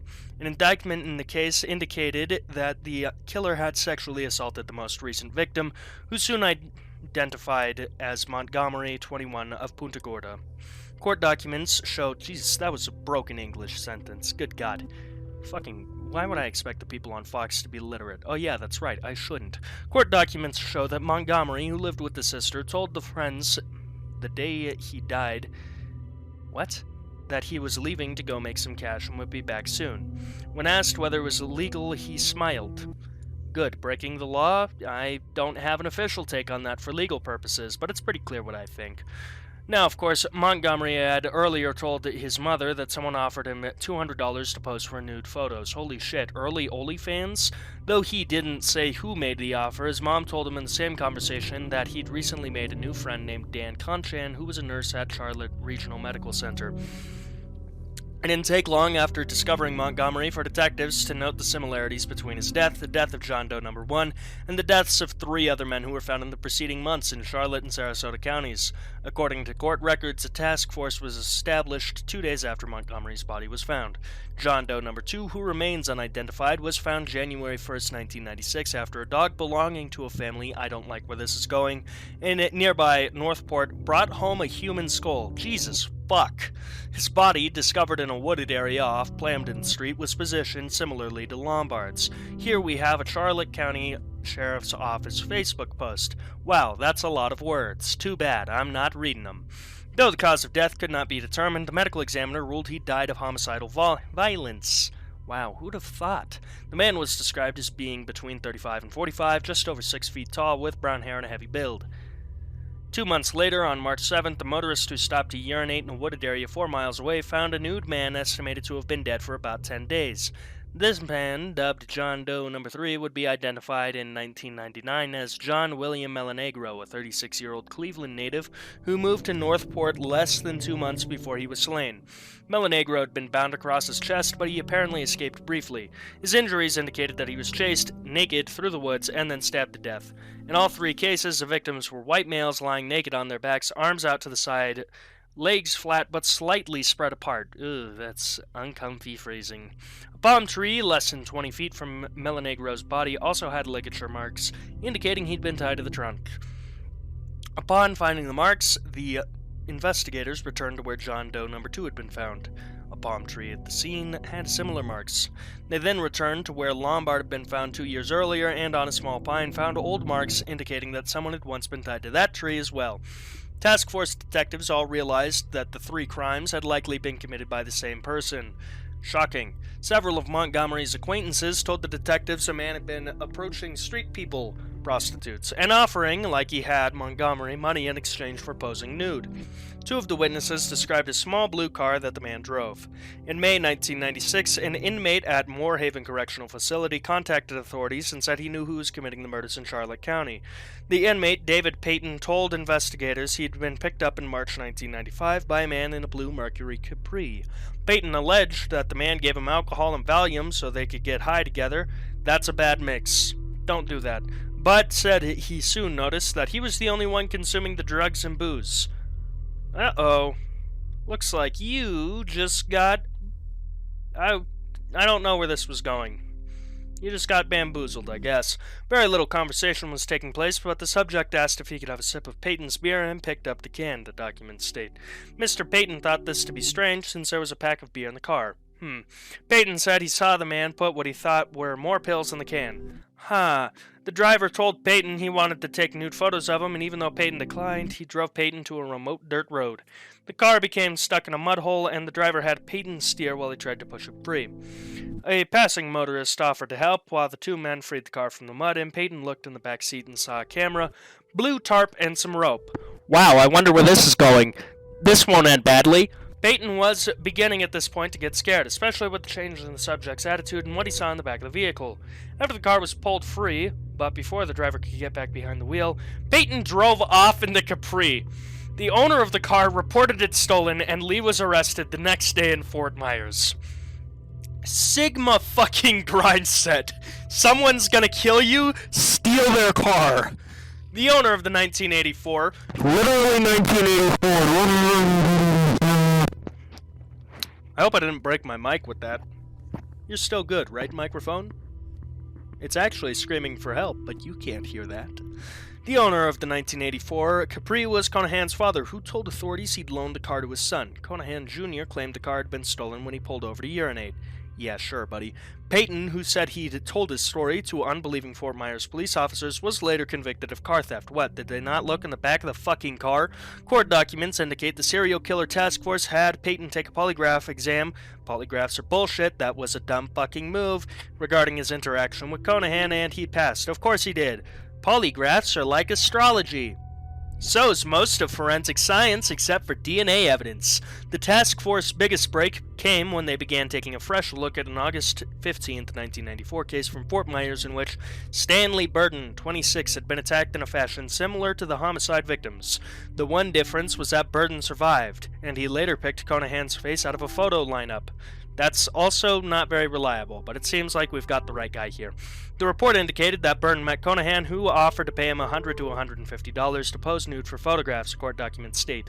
Burton agreed, and Conahan drove him to a rocky dirt road in a secluded area where Conahan pulled out a duffel bag with a tarp and a Polaroid camera. Wow. After having Burton lie down on the tarp and snapping numerous photos, Conahan produced a package of clothesline, and he tied Burton to a nearby tree.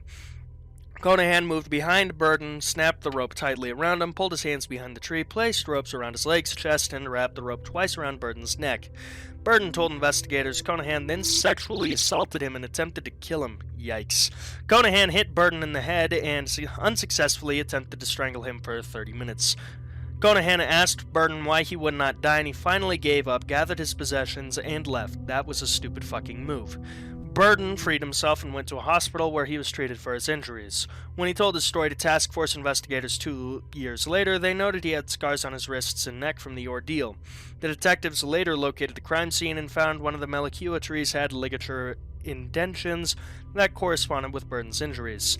The task force then began an undercover sting to nab Conahan. Perfect. A deputy went to Kiwanis Park on May 24, 1996, where Conahan approached him and offered him cash for sexual activity. The deputy refused, but he returned to the park the following day. Conahan offered him $150 to pose nude. A few days later, police searched Conahan's home and vehicles, at which time they took paint samples from his father's Capri. The samples matched a paint chip found on Montgomery's body. Detectives also found evidence that on the day Montgomery disappeared, Conahan used a credit card to buy clothesline, Polaroid film, pliers, and a knife from a Walmart in Punta Gorda. He also withdrew cash at a nearby ATM. Conahan was charged with the assault and attempted killing of Burden, though prosecutors dropped those charges after he was indicted on February 1997 for Montgomery's murder. Double jeopardy, that whole shtick. As he awaited trial on May 22, 1997, a county worker discovered skeletal remains near Claysda Avenue in Murdoch.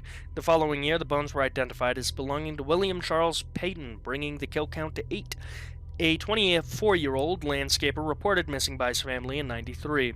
Authorities have never been able to link Patton's death to Conahan, but we all know what happened. A judge found Conahan guilty of kidnapping and killing Montgomery, though he was acquitted of the sexual assault charge, because he's already going to get fucked enough while in prison. In December 1999, a jury sentenced him to death. Let's go. The following October, transients stumbled upon yet another skeletal set of remains, so that must be where it brings to 8 and 9 bad accounting, within sight of where Patton's remains have been found in '97. 2 more sets of unidentified remains were found in 2001. 2001, that's a fun year. And a third was discovered in 2002. Okay, I think this might be more than 8. In March 2007, a land surveyor in Fort Myers stumbled upon the first of 8 sets of human remains. Here's where the 8 comes in, that authorities later constituted the largest excavation in state history. In the 13 years since, 3 of the Fort Myers 8 have been identified, but the remaining 5 are classified as John Does. The authorities at the time could not speculate on whether Conahan was connected to the dead man, though famed former FBI profiler John Douglas told NBC News that he believed the bodies represented a serial murderer graveyard. And what is a serial murderer operating at that time? That's right, Conahan. Now, Douglas said the lack of clothing or personal items made him lean in that direction. To find 8 bodies in one place, that's bizarre. No shit. The normal amount of bodies in a place should be 0. If you're in the business of killing people, that's a great disposal area. You've got the remoteness, the elements, the heat, the insects, animal predation. Put a body out there, and probably within a week or so, there's not going to be much left. That case remains unsolved, so I don't understand why they gave us the whole fucking Conahan case beforehand. Fuck you, Fox, but I think Conahan did it. I think that's what they were trying to say. I don't know. Once again, fuck Fox. Next entry. The London, Ontario serial killers. Is this in fucking London or Canada? Alright. This article is... Is it London or Ontario? Jesus! It's Canada. Okay. Anyway. The 52-year-old man charged with second-degree murder made a court appearance today. This article is by Kate Dubinsky, posted March 17th, 2022. Holy shit, that is recent. Holy shit, that is recent! The man charged with second-degree murder and the killing of the woman with whom he owned a home made a brief court appearance. Women's advocates in London, Ontario began talking about how to prevent similar crimes in the future. That's crazy. When this crime was put on the iceberg, it wasn't solved yet, and it's solved now. Or at least, hopefully it is. We can never know for sure, but I'm hoping it is. I mean, we can know for sure with DNA evidence, but let's read the article before I start making judgments. Now, the 52-year-old man made a brief appearance via video link from Elgin Middlesex Detention Center, Sex, on Wednesday and spoke to his lawyer, Aaron Prevost, through a Mandarin interpreter. His name is protected by a publication ban so as to not identify the victim in the case and the couple's children. He will return to court March 30th. We need to grieve the loss of the life that we've lost. That's a pretty bad start to your sentence.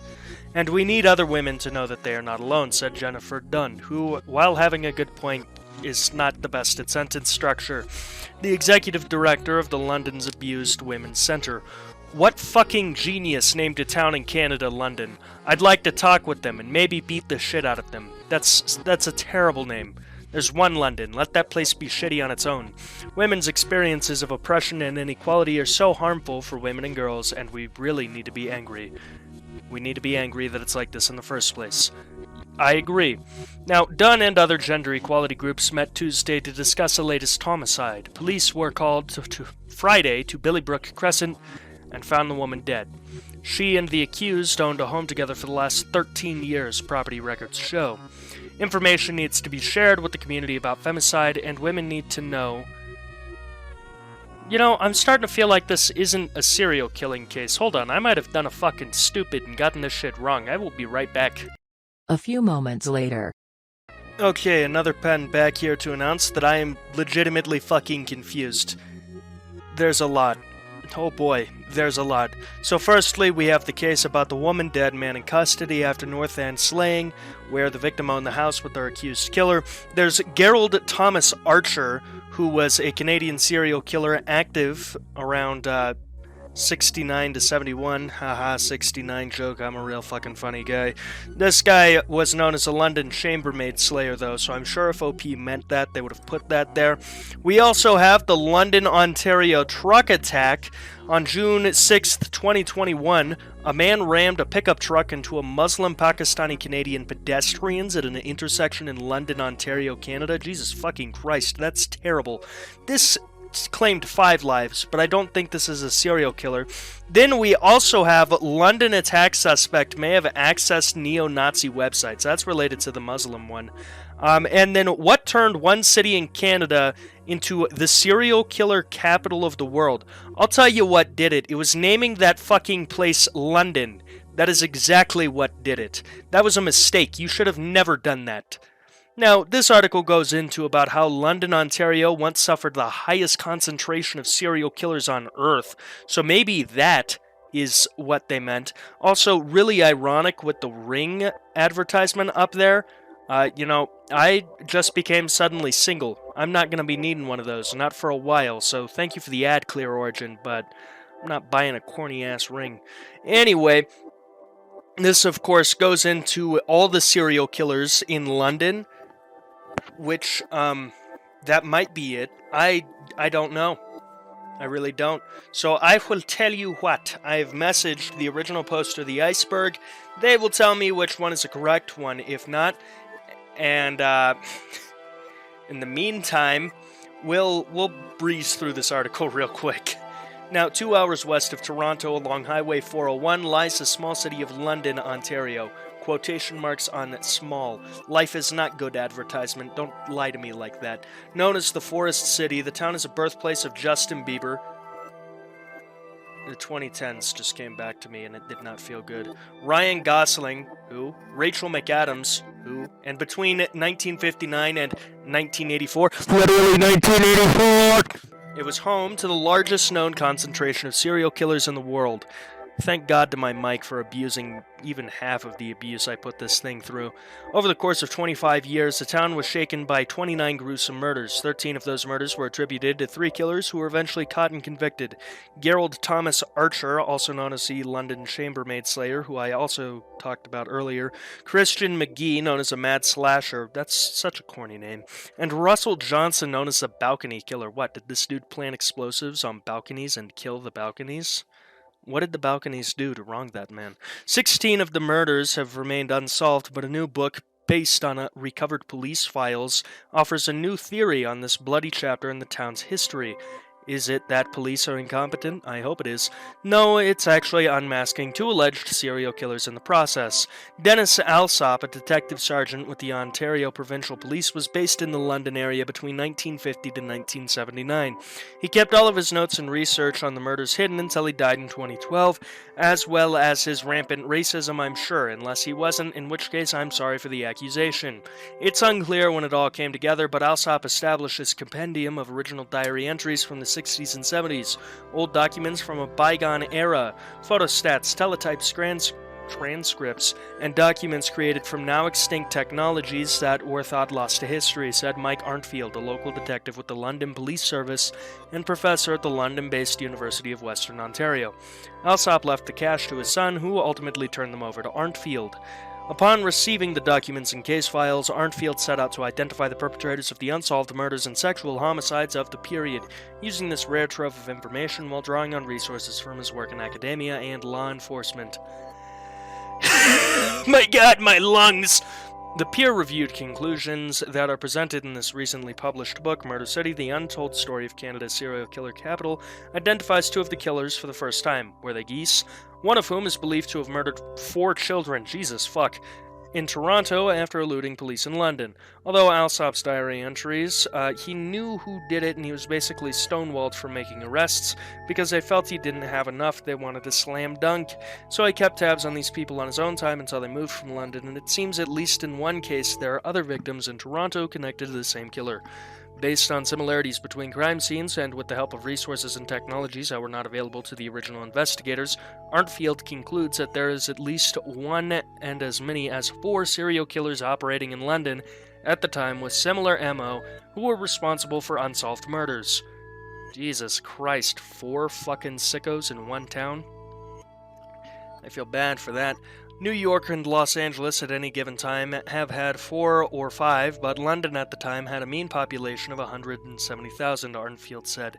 That in megacities like New York and Los Angeles, the per capita equivalent would be about 80 to 90 per city, referring to serial killers, because this is the record for largest verified amount of serial killers operating in one place at one time.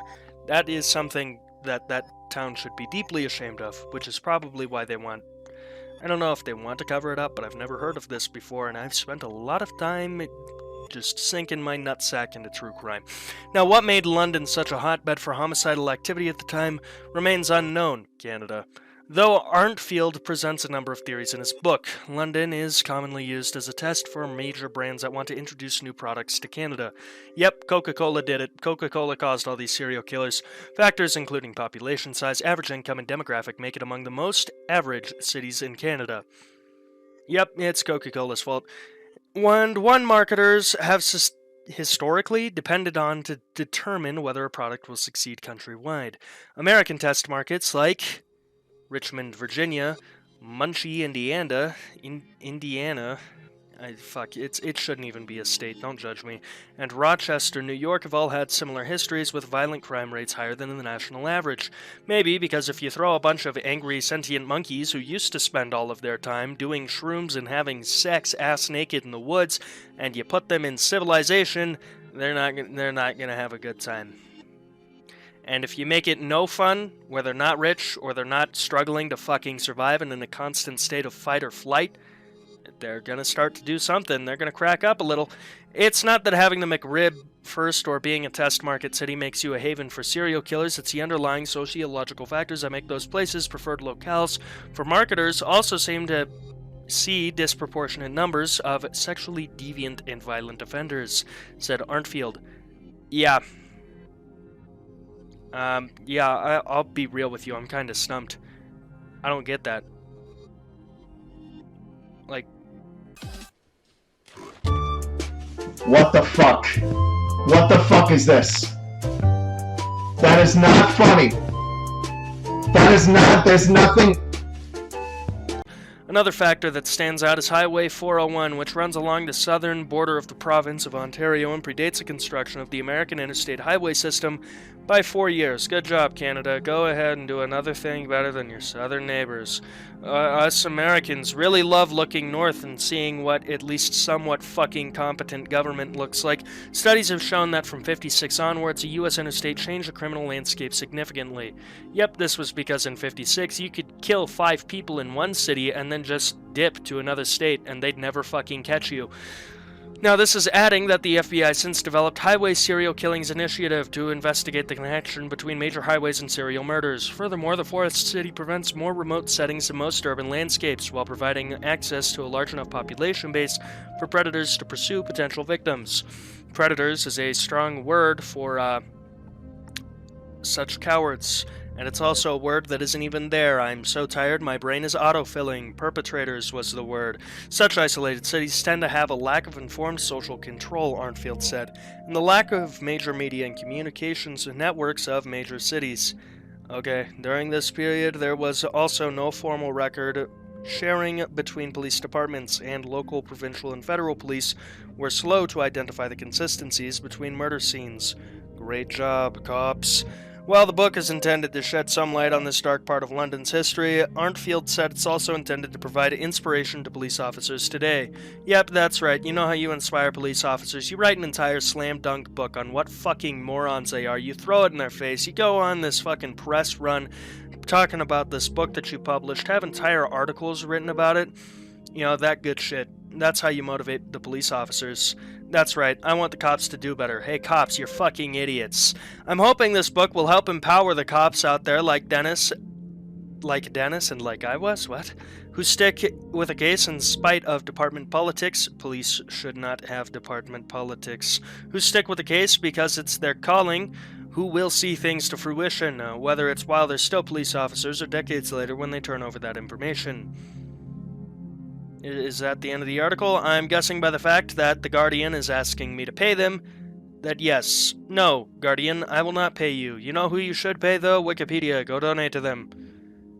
Now, is this the right case? I don't know. There's too many fucking serial killers in London. So, TLDR or DL? Too long, didn't listen. Too many killer to know for sure. Lot crazy people. Donate Wikipedia. Next entry. In what is potentially the strangest chain of words I've put together yet, the gay village serial killer. Yep, that's right, gay village serial killer. We're back in fucking Canada. What is it about Canada? It's the geese. I don't know. Canadian women? They can get it. Canadian men? Not really. That's my official rating of Canada. Another pen rating. Put a big thumbs up on that screen. Alright, actual case. Between 2010 and 2017, a total of 8 men disappeared from the neighborhood of Church and Wellesley, the gay enclave of Toronto, Canada. The investigation into the disappearances taken up by 2 successive police task forces eventually led to... Not spoiling you like that. Psych! Except for where I have to, because the rest of the Wikipedia article directly talks about the serial killer. Fuck. Thomas Donald Bruce MacArthur, or Bruce MacArthur, was born October 8th, 1951 in Lindsay, Ontario, and was raised on a farm in Argyll, near Woodville in the Kawartha Lakes region. In addition to raising MacArthur and his sister, his parents fostered troubled children from Toronto, often with 6 to 10 in their care at any given time. What the fuck? What the fuck? What the fuck is this? That is not funny. That is not, there's nothing... Now, I don't understand what the fuck it is that drives people to have so many kids, but, go you, I guess. Now, a young MacArthur attended a one-room schoolhouse outside Woodville. That's how you know he's a real big-brain kid. He was learning the 3rd grade material in the 6th grade. Genius. A classmate recalled him trying to be the teacher's pet and informing of mischief by the other boys. Never mind, it sounds like he's a bitch, with whom he did not fit in. Yeah, I wonder why. He was also known for winning singing contests. Neat. MacArthur's mother was Irish Catholic, and his father was a Scottish Presbyterian. Both were devout, causing arguments in which MacArthur supported his mother. This led to tension from his strict father, who MacArthur later felt may have sensed his Ooh, this is a scary word. Homosexuality. You gotta think, this is the 50s. Being gay was not okay, which is really fucked up. I don't understand what made some, like, turbo annoying Christians think they could dictate what I stick my dick in. As long as it can consent, I'm putting my dick in it. And if you think otherwise, I don't care. Now, MacArthur, obviously being in the 50s, also had trouble accepting his sexual orientation, which would have been seen as abnormal in rural Canada at that time. Yeah, being gay in rural anywhere is pretty fucking terrifying. MacArthur was bused to nearby Fenelon Falls Secondary School for his secondary education, where he met and began dating Janice Campbell, both graduating in 1970. Yep, that's right, you found yourself a beard, MacArthur, now go find some men. MacArthur later graduated from a program in general businesses and married Campbell when he was 23. MacArthur began working for Aiton's department stores as a buyer's assistant at around 1973. A downtown Toronto building later demolished for construction of the Aiton Center. A few blocks north of where MacArthur was working, a gay village was forming on the Yonge Street between College and Wellesley Streets, same-sex adult sexual behavior having been decriminalized in 1969. I don't understand who the fuck thought they could make laws to stop dudes or chicks from either sticking dick or licking somewhere. Like, listen, humans are gonna fuck. It's weird. It's gross. It's whack. But humans, they fuck. You gotta live with it. If any federal government thinks they can regulate sex, they're wrong. They're dead wrong. Now, back to the article, wherever I was. MacArthur left Aiton's in 1978 and began working as a traveling salesman for McGregor Sachs, soliciting department stores to carry his merchandise and also soliciting men. He later worked as a merchandising representative for Stanfield's, a garment company. In the mid-1970s, MacArthur's father was diagnosed with a brain tumor and sent to a nursing home. Definitely has nothing to do with all of the lead in that man's childhood. Now, of course, MacArthur became disappointed when his mother took interest in another man, and grew much closer to his father at the time. His mother died of cancer in 1978, and his father died in 1981. In 1979, MacArthur and his wife moved into a house on Ormond Drive by Oshawa. By 1981, they had a daughter, Melanie, and a son, Todd. In 1986, the MacArthurs bought a home on Cartwright Avenue in Oshawa. He became very active in his church, keeping himself busy to avoid examining his homosexual feelings. Yep, that's right, keep trying to run. It'll definitely work. MacArthur began having sexual affairs with a man in the early 90s. More than a year later, he came out of the closet to his wife, but they continued living together. Sometime after 93, MacArthur's employment in the clothing line became done. It was done, and the couple faced financial difficulty, in part due to legal issues connected to their then-teenage son Todd, who was obsessively making obscene phone calls to women he didn't know. I want to say fatherless behavior, but the father's right there. The couple mortgaged their home in 1997 and declared bankruptcy in 1999. Also in 1997, MacArthur separated from his wife and moved to Toronto, as there was a gay community in Oshawa at the time. That's right, leave your bitch-ass son who's making weirdly horny calls to women, and your wife, women? Nope. Go fuck men. And that's exactly what he did. He frequented the bars at Church in Wellesley, Toronto's gay village, and moved into an apartment on Don Mills Road while pursuing a 4-year relationship with another man. When they broke up and his divorce was being finalized, MacArthur saw a psychiatrist and was prescribed Prozac for several months. At about this time, he was attempting to gain work as a landscaper. Silly you, everyone knows that the land is already scaped. Now, just after noon, on October 31st, 2001, that's a fun year, a few weeks after his 50th birthday, MacArthur followed actor and model Mark Henderson into his apartment building after being invited into Henderson's apartment. I'm sure this ends well, to see his Halloween costume. MacArthur then struck Henderson several times from behind with an iron pipe that he often carried. What? Who carries an iron pipe? Hey, what does that guy have? Oh, don't worry, that's just MacArthur and his iron pipe. What? He's always got it. His iron pipe. It's his pipe. What the fuck are you talking about? That man is armed. That's just how I can imagine a conversation going down. Now, Henderson fought back before, losing consciousness after having the shit beaten out of him with a pipe. He called 911 when he awoke and was taken to St. Michael's Hospital. He had suffered injuries to his head and body and needed several stitches on the back of his head, as well as his fingers, as well as 6 weeks of physiotherapy. MacArthur, who turned himself in after the attack, said he did not remember the incident or why he might have done it. He pleaded guilty to charges of assault with a weapon and assault causing bodily harm, and on April 11th, 2003, mere months before me, your favorite YouTuber, would be born, received a conditional sentence of 729 days, not years. 2 years less a day. A further charge of carrying a concealed weapon was withdrawn at the time, and the Crown Attorney had earlier believed jail time was warranted, but agreed to a conditional sentence after psychiatric and pre-sentencing reports suggesting MacArthur was a low risk to reoffend. Oh boy, were they wrong. The victim, said by the Crown to have been traumatized by the incident, did not provide a victim impact statement for the sentencing, and there were concerns that MacArthur's unexplained behavior may have been due to the combination of his anti-seizure medication with amyl nitrate, a muscle relaxant sometimes taken recreationally before sex. Ah, yeah, baby. I had a Viagra alongside my anti-seizure medication, and thus I'm going fucking insano style. I'm gonna kill people. MacArthur avoided incarceration, spending the first year of his sentence under house arrest, followed by a 6-month curfew and 3 years of probation. During this sentence, he was barred from church in Wellesley except for work and medical appointments.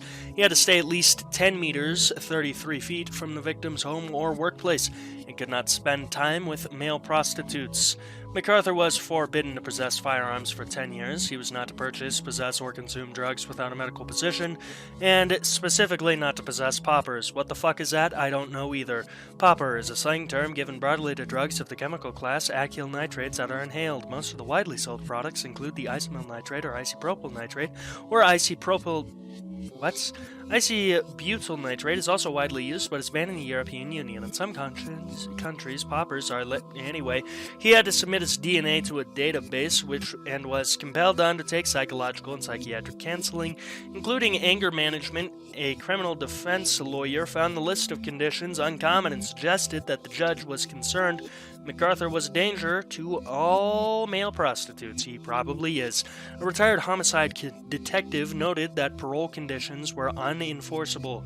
Because how the fuck are you supposed to stop a dude from hiring a prostitute? The conditions were unenforceable, were not published or made public knowledge, and that parole violators were caught only if they come to the attention of the police, which is true. In 2014, MacArthur was granted a record suspension on the condition, which was subsequently expunged from his record, and would not have appeared in any criminal background checks during subsequent investigations. That won't backfire. Most records and exhibits were destroyed in 2010 in compliance with Toronto Police Service retention policy. The only surviving documents were the transcripts of the guilty plea and the sentence hearing, the psychiatric report and pre-sentencing report ordered during the trial, and the pictures of the victim's injuries and the weapon. Why is that guy carrying a pipe? Now, further on, while the assault case was still before the courts, I know how to speak, MacArthur registered with Recon, a gay fetish dating website for men into BDSM. And what did he want in his profile? He wanted submissive and breedable. He was only active on gay dating websites, and he was active on a lot of them, including Silver Daddies. Oh. Man Jam. Oh. Grindr, one of the first websites to be used. That's right. When we invented the internet, one of the first things we used it for was finding gay sex. Bear 411, Bear Forest, Scruff, Daddy Hunt. What? Who the fuck made that website? Daddy Hunts? I'm sorry. Thank God that page doesn't exist. Squirts. No.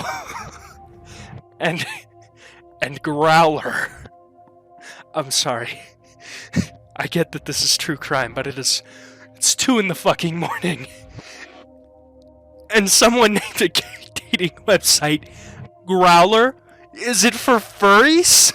What? Gotta take a moment to compose myself. MacArthur joined Facebook in 2011 because, of course, he's gonna enlist in Zuck's evil empire, and cataloged his nightlife with pictures of parties, vacations, birthday dinners, and concerts. Younger men, oh no, of South Asian or Middle Eastern descent were in several pictures. It looks like signing up for Daddy Hunt really did help. By this time, MacArthur had become part of the gay community and was a regular at its bars. Since 2007 or 2008, he was living in a 19th floor apartment at Wayside Towers in Thorncliffe Park, a neighborhood populated mainly by immigrants. At about 5 kilometers, 3 miles for those of us in Burger Town country, northeast of Church and Wellesley.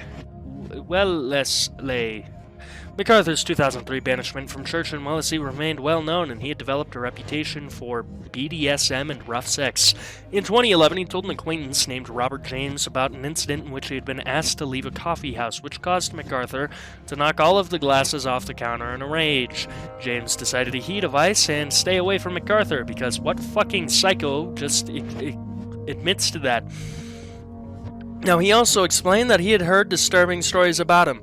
Gee, I don't fucking know. Maybe the guy prone to sudden outbursts of violence and known for BDSM might not have all the screws there. Now, according to James, MacArthur had a gamer moment. He turned bright red and started screaming about effing F. Uts. I'm gonna let you guess the other 3 letters. Spoiler, it's an A and 2 G's. Gamer moment, am I right? Now, telling stories about me. You like the rest of them. You think I'm crazy. Let's have a moment of critical thinking. Who is crazy? The guy who heard about how some motherfucker is, like, sick and twisted and, like, beats the shit out of people? Or the guy who's like, you just admitted to public violence. I think I'm gonna leave. Who's crazy? Please tell me. Now, of course, A.J. Khan, a Toronto restaurant owner, remembered MacArthur as a friendly regular. Towards the end of 2013, Khan inquired when MacArthur came in alone instead of with his usual companion. MacArthur said his boyfriend was on vacation. Sure. And when Khan noted he had seen the man the previous day, MacArthur angrily left and never returned. MacArthur had become a self-employed landscaper, which is foolish. Everyone knows the land is already scaped, operating under the name Artistic Designs. Artistic they definitely are. A colleague who installed water features on 3 of MacArthur's projects described him as more of a gardener operating out of a little van with old tools. He said that MacArthur was always accompanied by an older white dude who appeared to be romantically involved with him. Looks like MacArthur found the daddy. And a day laborer, usually of, Southeast Asian or Middle Eastern descent. It sounds like MacArthur is the daddy and is grooming someone. Most of MacArthur's clients were wealthy elderly women who found him charming. He was charging them, though. Now, he had built a bit of a client base through personal recommendations because wealthy older women do nothing but speak to other wealthy older women. Now, of course, what MacArthur should have done was, he should have married one of them. He should have fucked the shit out of one of them and gotten his ass into the will and taken the money, and he would have lived pretty decently. During the off-season, MacArthur portrayed Santa Claus at Agincourt Mall. I'm surprised they let him do that, and made floral gifts for charities. MacArthur's separation from his wife was initially heated, though they later reconciled.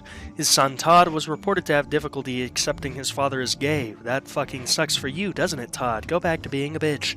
In 2014, Todd was sentenced to, 14 months in jail for making multiple obscene phone calls. He was released on bail, ordered to stay with his father at his Toronto apartment, and assist with MacArthur's landscaping business. I'm sure that won't end well. A former friend of Todd's visited one night and discovered a wall of MacArthur's bathroom was decorated with photos of naked men with erections. Nice. He said that most of the men appeared to be East Indian, and that Todd said they were men whom his father knew. Yeah, you gotta know a guy pretty well to get a picture of his rock-hard cock on your wall. MacArthur did not hide the fact, laughing over it at breakfast. Now we get to the really fun part, the missing persons investigations. In November 2012, the TPS launched a task force dubbed Project Houston into the September 6, 2010 disappearance of its... what the fuck is that word? Skandaraj Skanda Navaratham, believing that he had been murdered but had no leads. According to a 2018 W5 investigation, a man posted on cannibal website Zambian Meat. What the fuck? In 2012, that he had killed and eaten a man in Toronto, which had led to the formation of Project Houston. Why they would name it after some town in one of the shittiest states in America, Texas, got no clue. Police briefly investigated a possible link into Navaratham's murder and convicted killer Luca Magnotta, although this lead was eventually abandoned for lack of evidence. By June 2013, Project Houston had identified 2 other missing persons case linked by geography and lifestyle.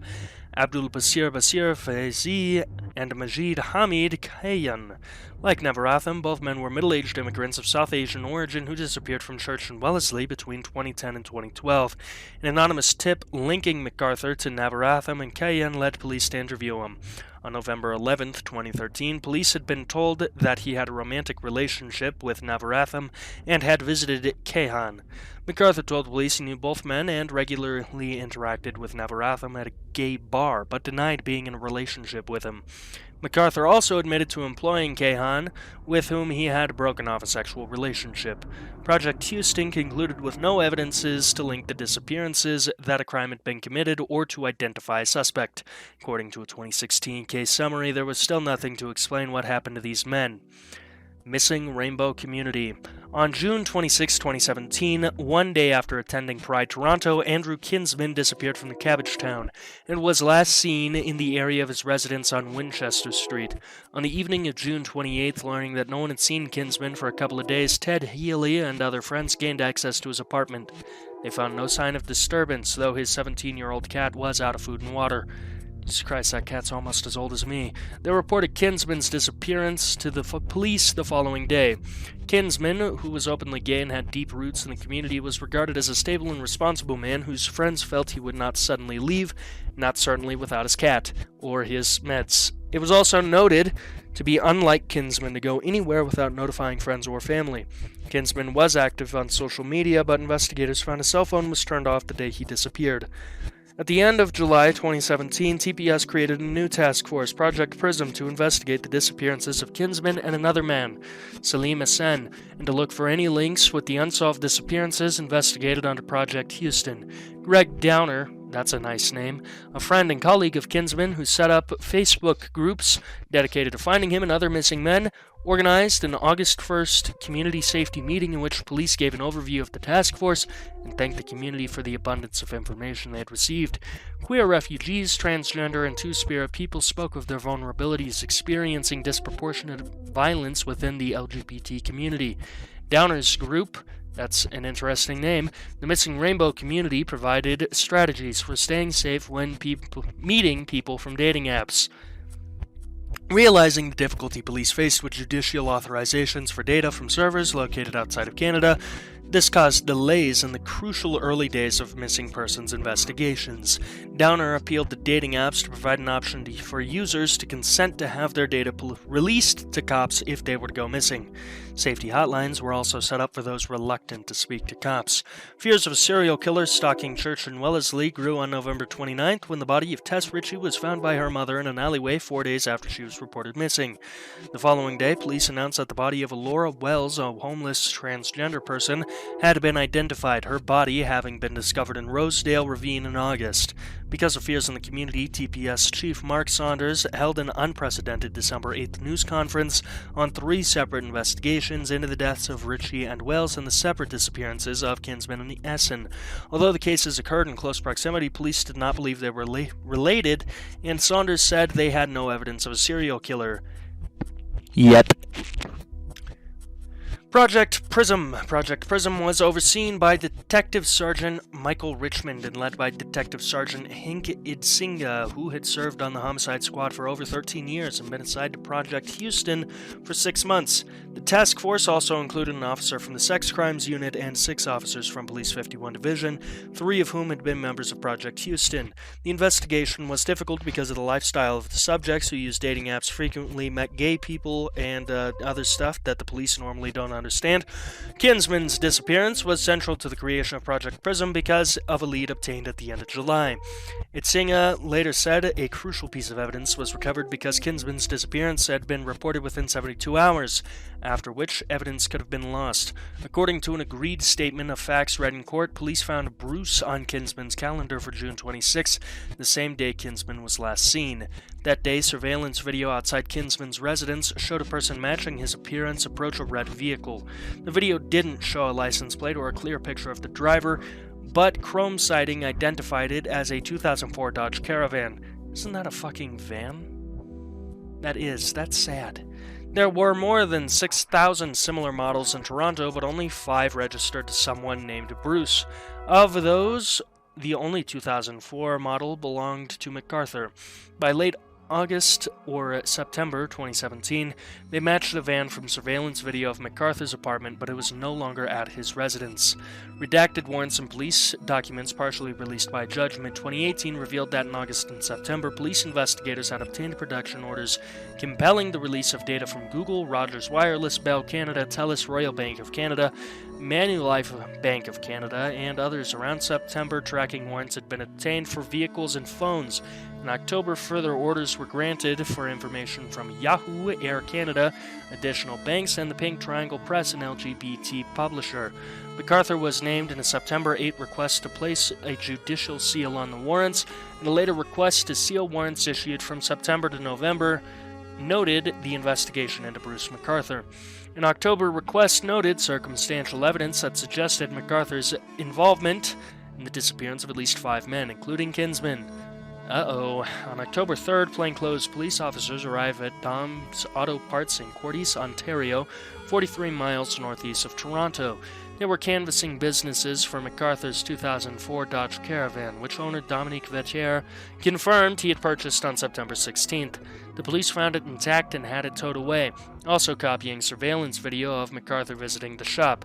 Vetier said that officers later told him they had found trace amounts of blood in the vehicle, and the blood was identified as Kinsman's. Court documents show that in November, cadaver dogs were brought to Mallory Crescent residence in the Leaside neighborhood of Toronto. MacArthur had an arrangement to tend to the owner's yard in exchange for storage space in their garage for his, quote, landscaping equipment. Definitely. The dogs did not indicate any human remains. A camera was installed to monitor the garage. Police also obtained a log of MacArthur's key fob for his apartment. With this and a tracking warrant for his cell phone, they built a timeline of the day Kinsman went missing. DNA evidence from MacArthur's van, which matched Kinsman and Essen, allowed investigators to obtain a general warrant for MacArthur's apartment on December 4th. Police then covertly entered MacArthur's residence and cloned his computer hard drive. Jesus fucking Christ, they're really going all out. They're going fucking ninja style on this shit. God. On December 5th, after consultation with the community, Project Prism issued a warning about dating apps, urging users to exercise caution when meeting someone.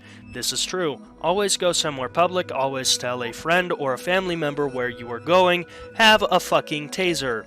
In December 8th news conferences, Project Prism investigators said they had completed 62 witness interviews, 28 judicial authorizations, and signed 308 actions, of which 225 had been completed. Police also conducted searches utilizing resources from the mounted and canine units. On one occasion, a drone was used. They said that they had evidence to link the disappearances. I lost where I was for a moment. The investigation picked up in January 2018 when Itzinga noticed they had many 15-hour days and a 72-hour stretch of intensive investigation in mid-January. On January 28th, 2 pieces of evidence came to light directly connecting MacArthur to the disappearances of Essen and Kinsman. A partial download from MacArthur's computer, which was going through forensic analysis of deleted files, yielded post-mortem photos of the victims that day. Round-the-clock surveillance was put on MacArthur with instructions that MacArthur should be immediately arrested if observed alone with anyone. Police officers surveilling MacArthur decided to apprehend him shortly after they saw a young man enter his Thorncliffe Park apartment on January 18, 2018.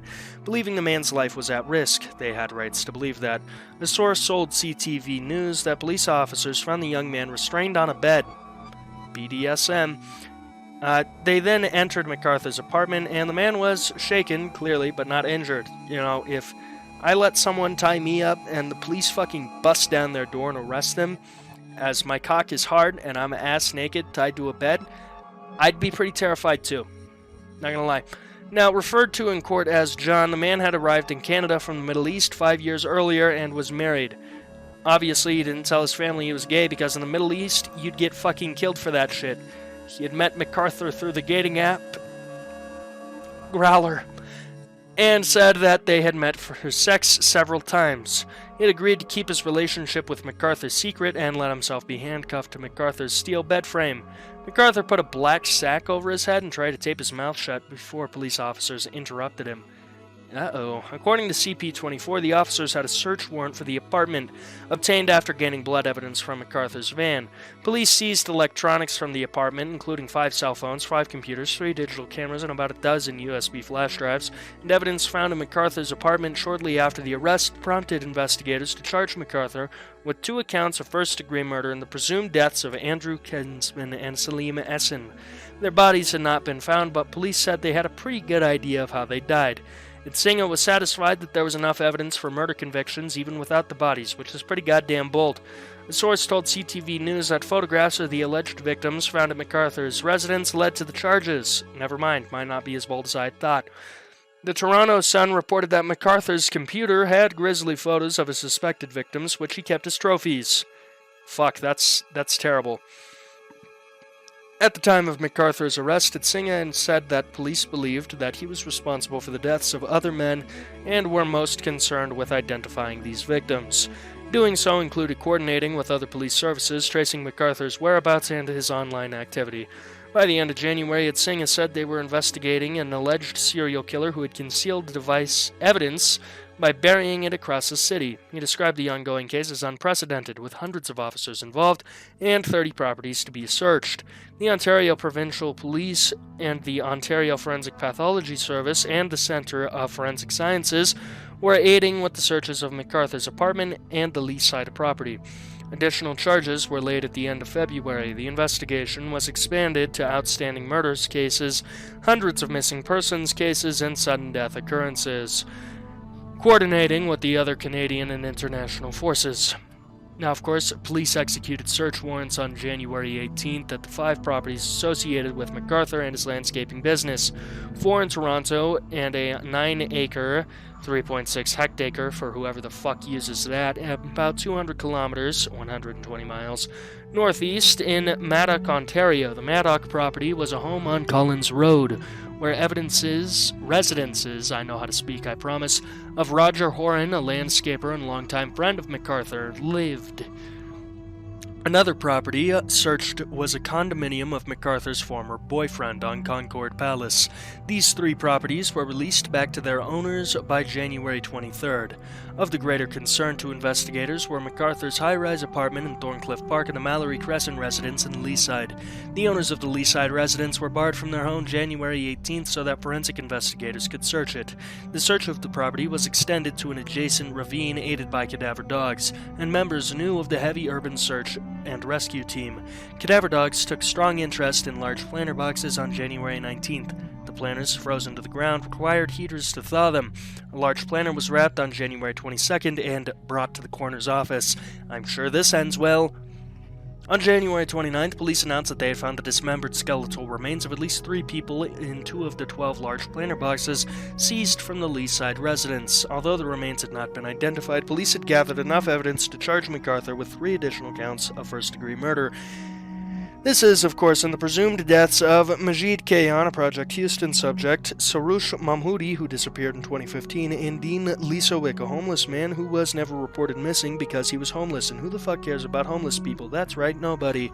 Former police detective Mark Mendelson said that the investigation would become the largest one Toronto has undertaken. You know what Toronto should undertake? That homelessness problem. It's fucking tragic that homeless people can just get fucking murdered and nobody reports that shit. Criminologist and Western University professor Michael Arntfield said, hey, wait a minute, we know that guy, said that the alleged method of disposal suggested a sophisticated killer who had developed his craft, as most serial killers do, and began in his 20s. The crimes could go back several decades. I wonder what was up with him beating the shit out of that dude with the pipe that he just always carried on him, and represent the longest run of serial killer on record. MacArthur's past as a traveling salesman suggested to John Bradford, forensic psychiatrist and expert on serial murders, that police might have a province-wide investigation ahead of them. Toronto crime journalist James Dubrow said the allegations suggest MacArthur was the deadliest known serial killer in Toronto and the most prolific gay serial killer in Canada.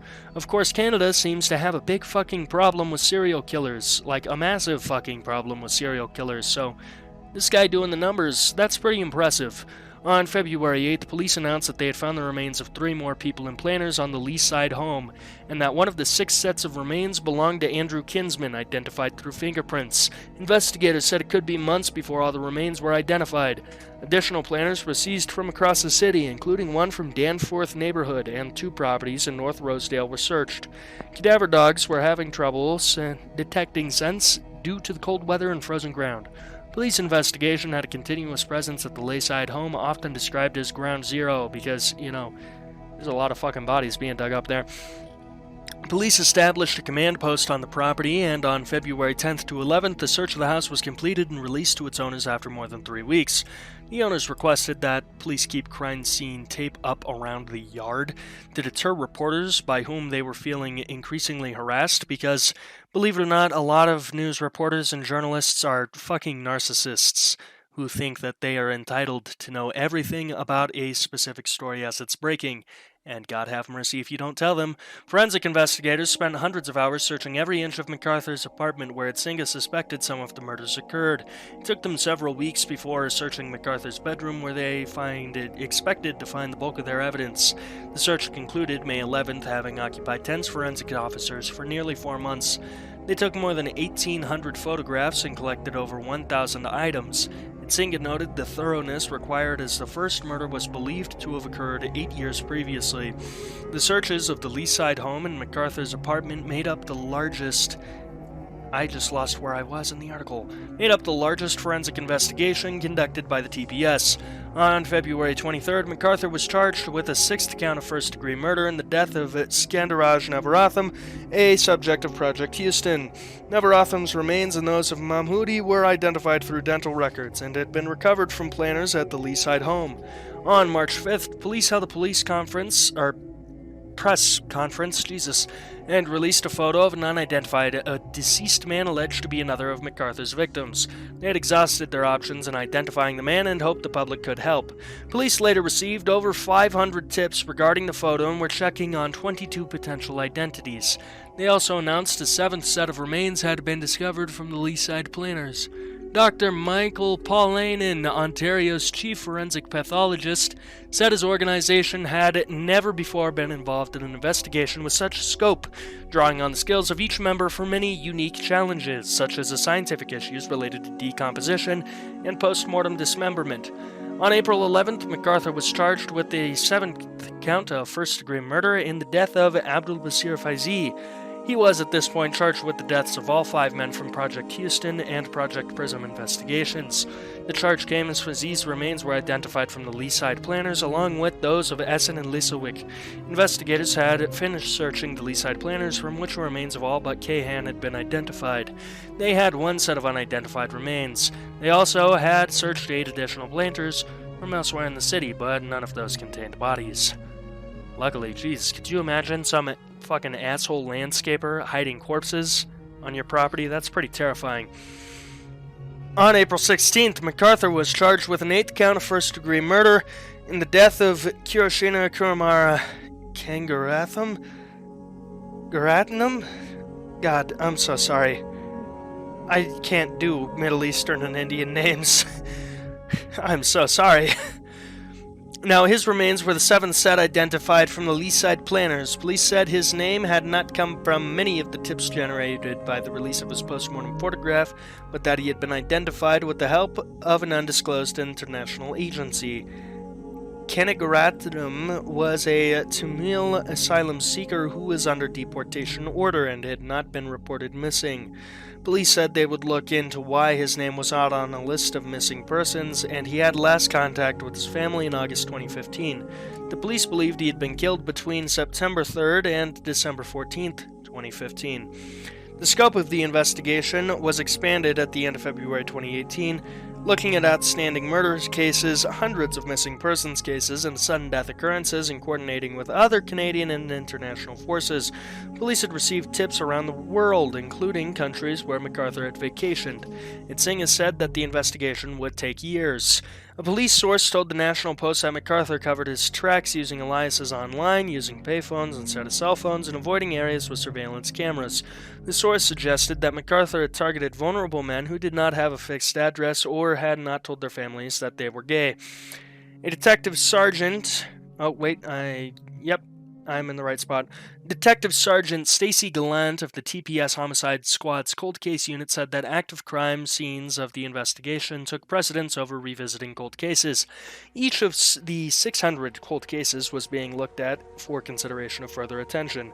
They drew up a list of 15 homicide cold cases linked to the gay village and fitting the general profile of the victims identified thus far. Investigators began reviewing these cold cases, dating between 1975 and 1997, for a possible connection to MacArthur. By mid-July, forensic testing related to the cold case was underway, searching for links to MacArthur. The cold cases include some of a series of brutal murders in the gay village between 1975 and 1978, where MacArthur would have been 23 to 26 years old, and working just a few blocks south of the gay village. The victims of these crimes, all gay men, were found in their homes, naked, tied to beds, and stabbed or beaten to death in a manner described as overkill. In October 2018, homicide detective David Dickinson, that's an unfortunate last name, said that they had not yet found any links between MacArthur and the cold cases. Now, investigators had planned to return to the 30 properties associated with MacArthur in April or May when the frozen ground had thawed, allowing cadaver dogs to operate with greater accuracy. Singh has said he was particularly interested in excavating at 3 properties. The excavations included a return visit to the Wayside residence where remains had been found. Additional tip-offs caused the number of properties to be searched to grow to 75, then 100, some of them outside of the city. A team of 7 cadaver dogs, some on loan from other GTA Grand Theft Auto, police forces were searching the properties by the second week of May. These searches had concluded by the first week of June. Follow-up investigations had then considered whether additional searches would be required. Between July 4th and 13th, 20 police investigators concluded excavations in a forested ravine at the Wayside property. They began sifting through a large compost pile, then proceeded with the guidance of trained dogs and a forensic anthropologist.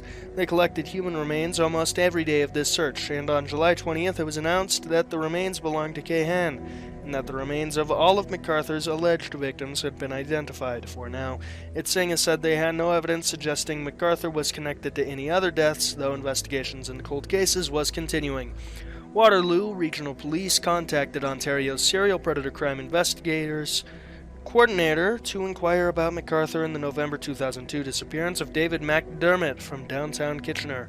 John Riley of Meaford, Ontario, is another possible victim. He had gone to Toronto to find work in landscaping. And planning to stay at a shelter at Church and Wellesley.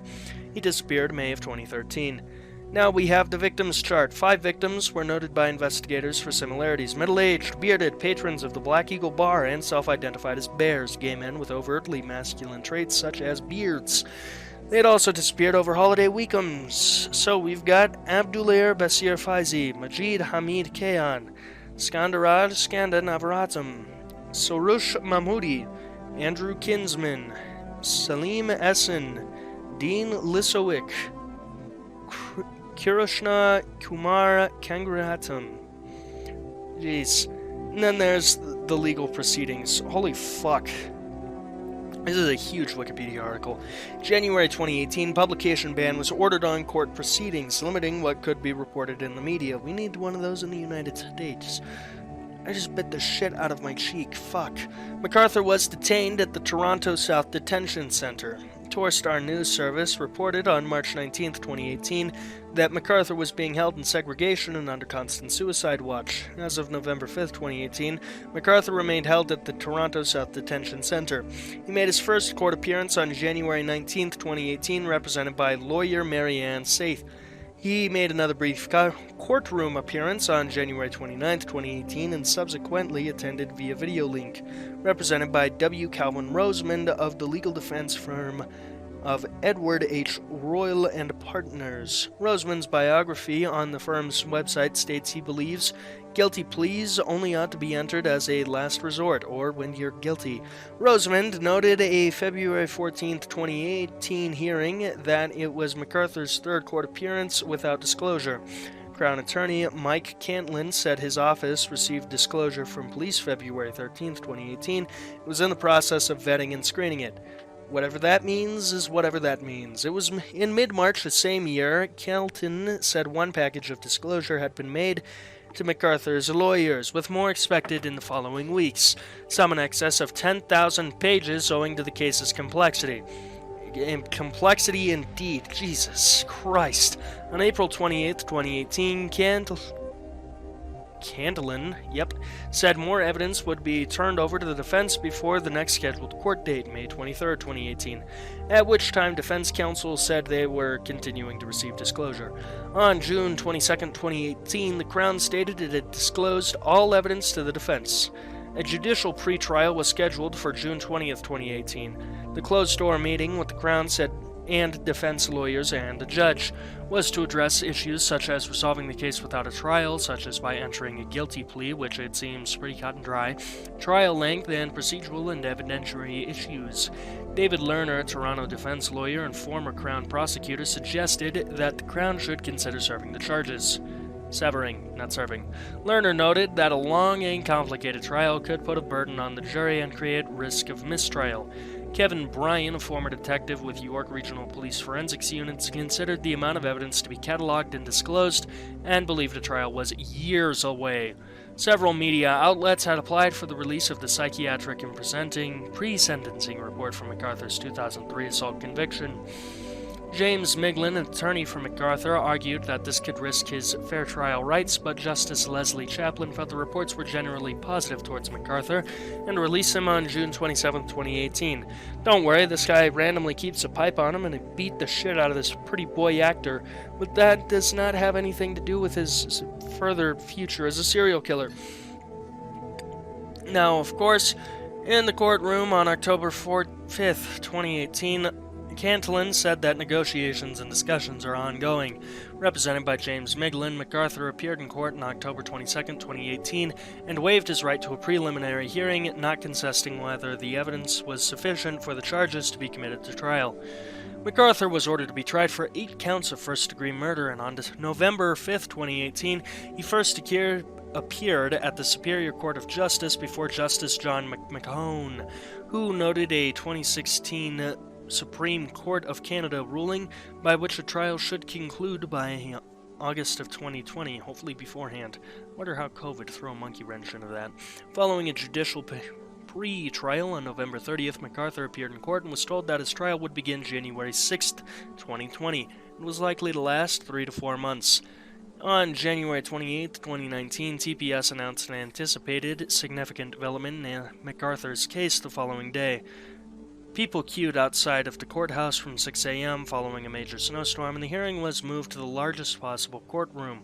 On January 29, 2019, before Justice John McMahon, MacArthur pleaded guilty to each of the first-degree murder charges that he was facing, ending the possibility of any trial. And seeing as how they have literally every fucking receipt from the time they were 10 and bought a Kit Kat bar to the time that MacArthur was 50 and chopped a motherfucker up, it seems pretty reasonable to plead guilty. It seems like they got your ass. They got your ass good.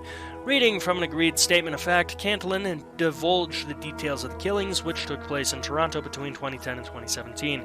Each murder was either premeditated or involved other crimes which qualified them as first degree. 6 were sexual in nature, and 5 included confinement.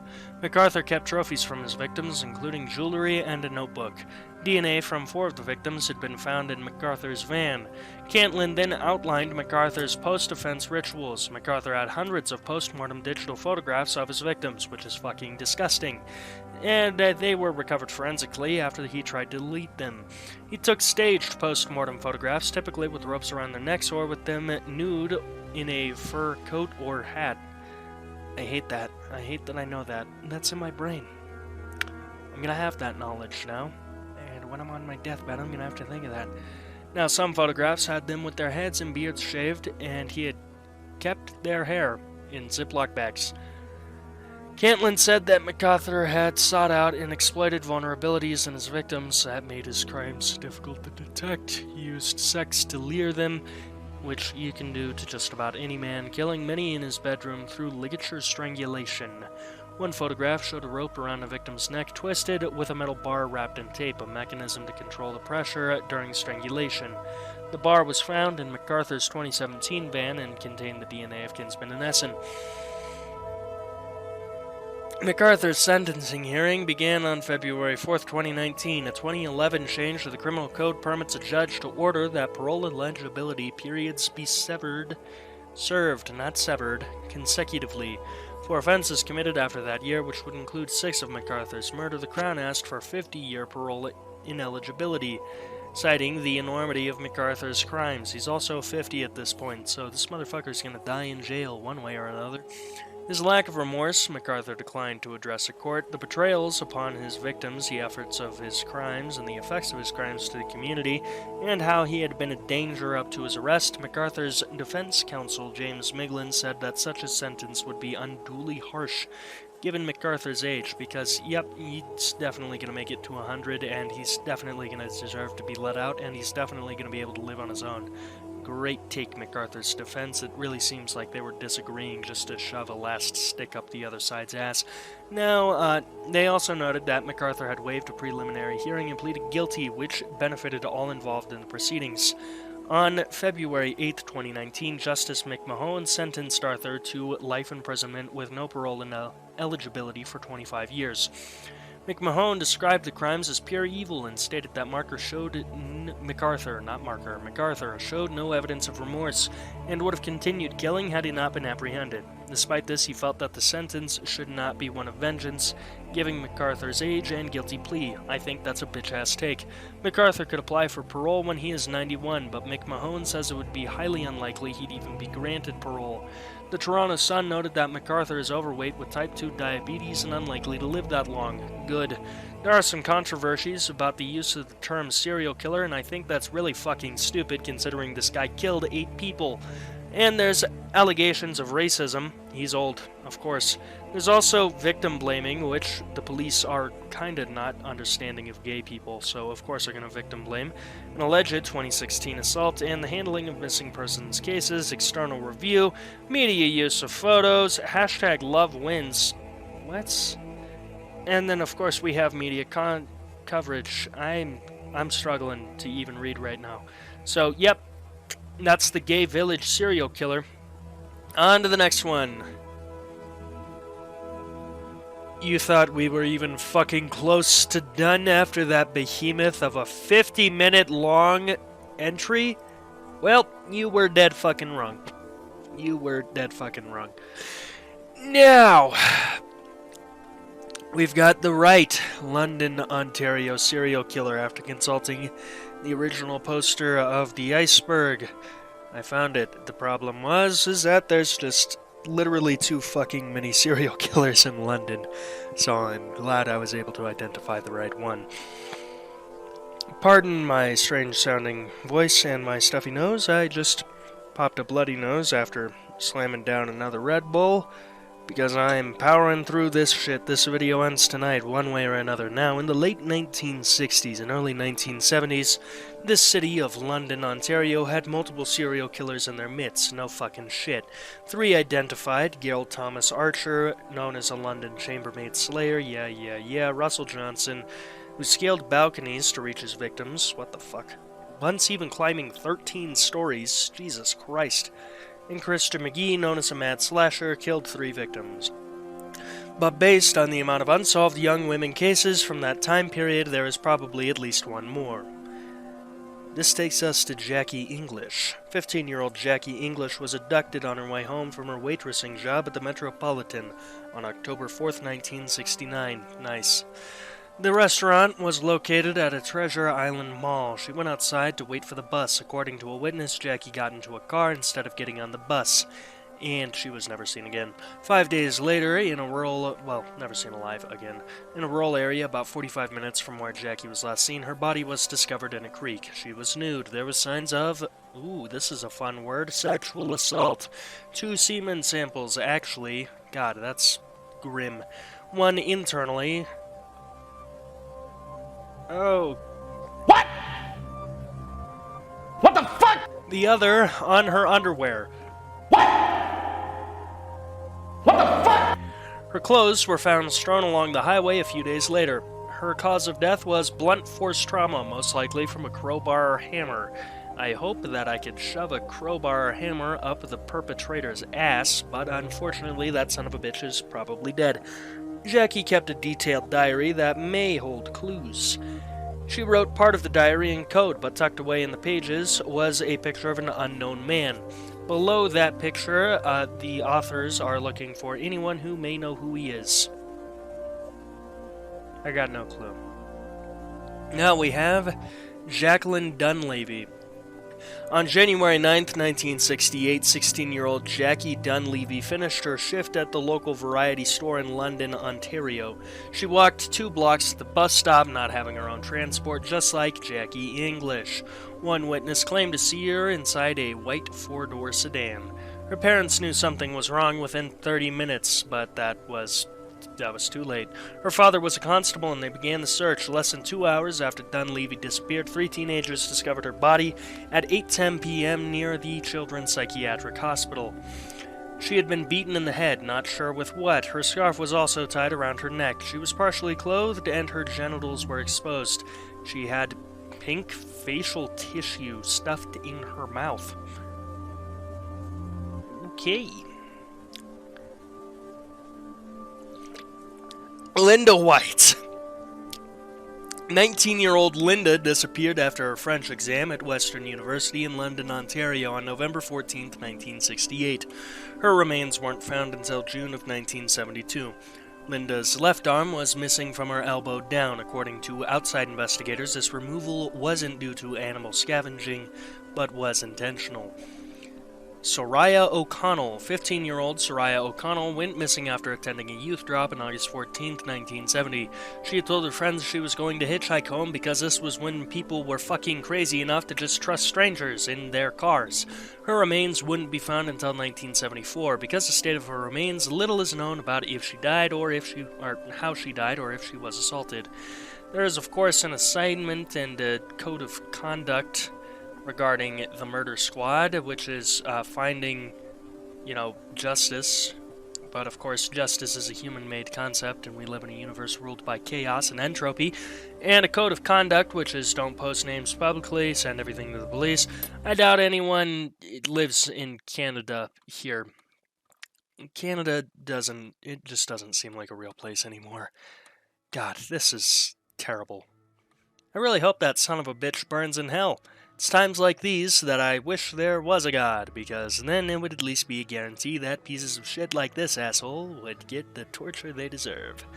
Next entry. Quebec child murders, because we love fun topics like the homicide of children. God, why is humanity like this? Why? So let's go ahead and get into this. There's a serial killer of children loose in Quebec, living in the Trois Rivières, having eluded police since the 1980s, claims a Montreal documentary filmmaker who's completed an examination of 8 homicides. What the fuck is up with Canada, dude? This is like the 4th fucking entry in Canada in this episode. This is ridiculous. This is an abnormal amount of Canada. Good God, what is with you people? Is that why you're all nice? You're serial killers in disguise? Is that it? Fuck! There's a serial killer of children on the loose in Quebec, living today in Trois Rivières. What is up with the French? Having eluded police since the 1980s, claims a Montreal documentary filmmaker who has completed an examination of 8 unsolved homicides in an area that still uses French because the French were there for like 30 years in the 1800s, 1700s, whenever the fuck it was. I don't know for sure. Advertisements, go away.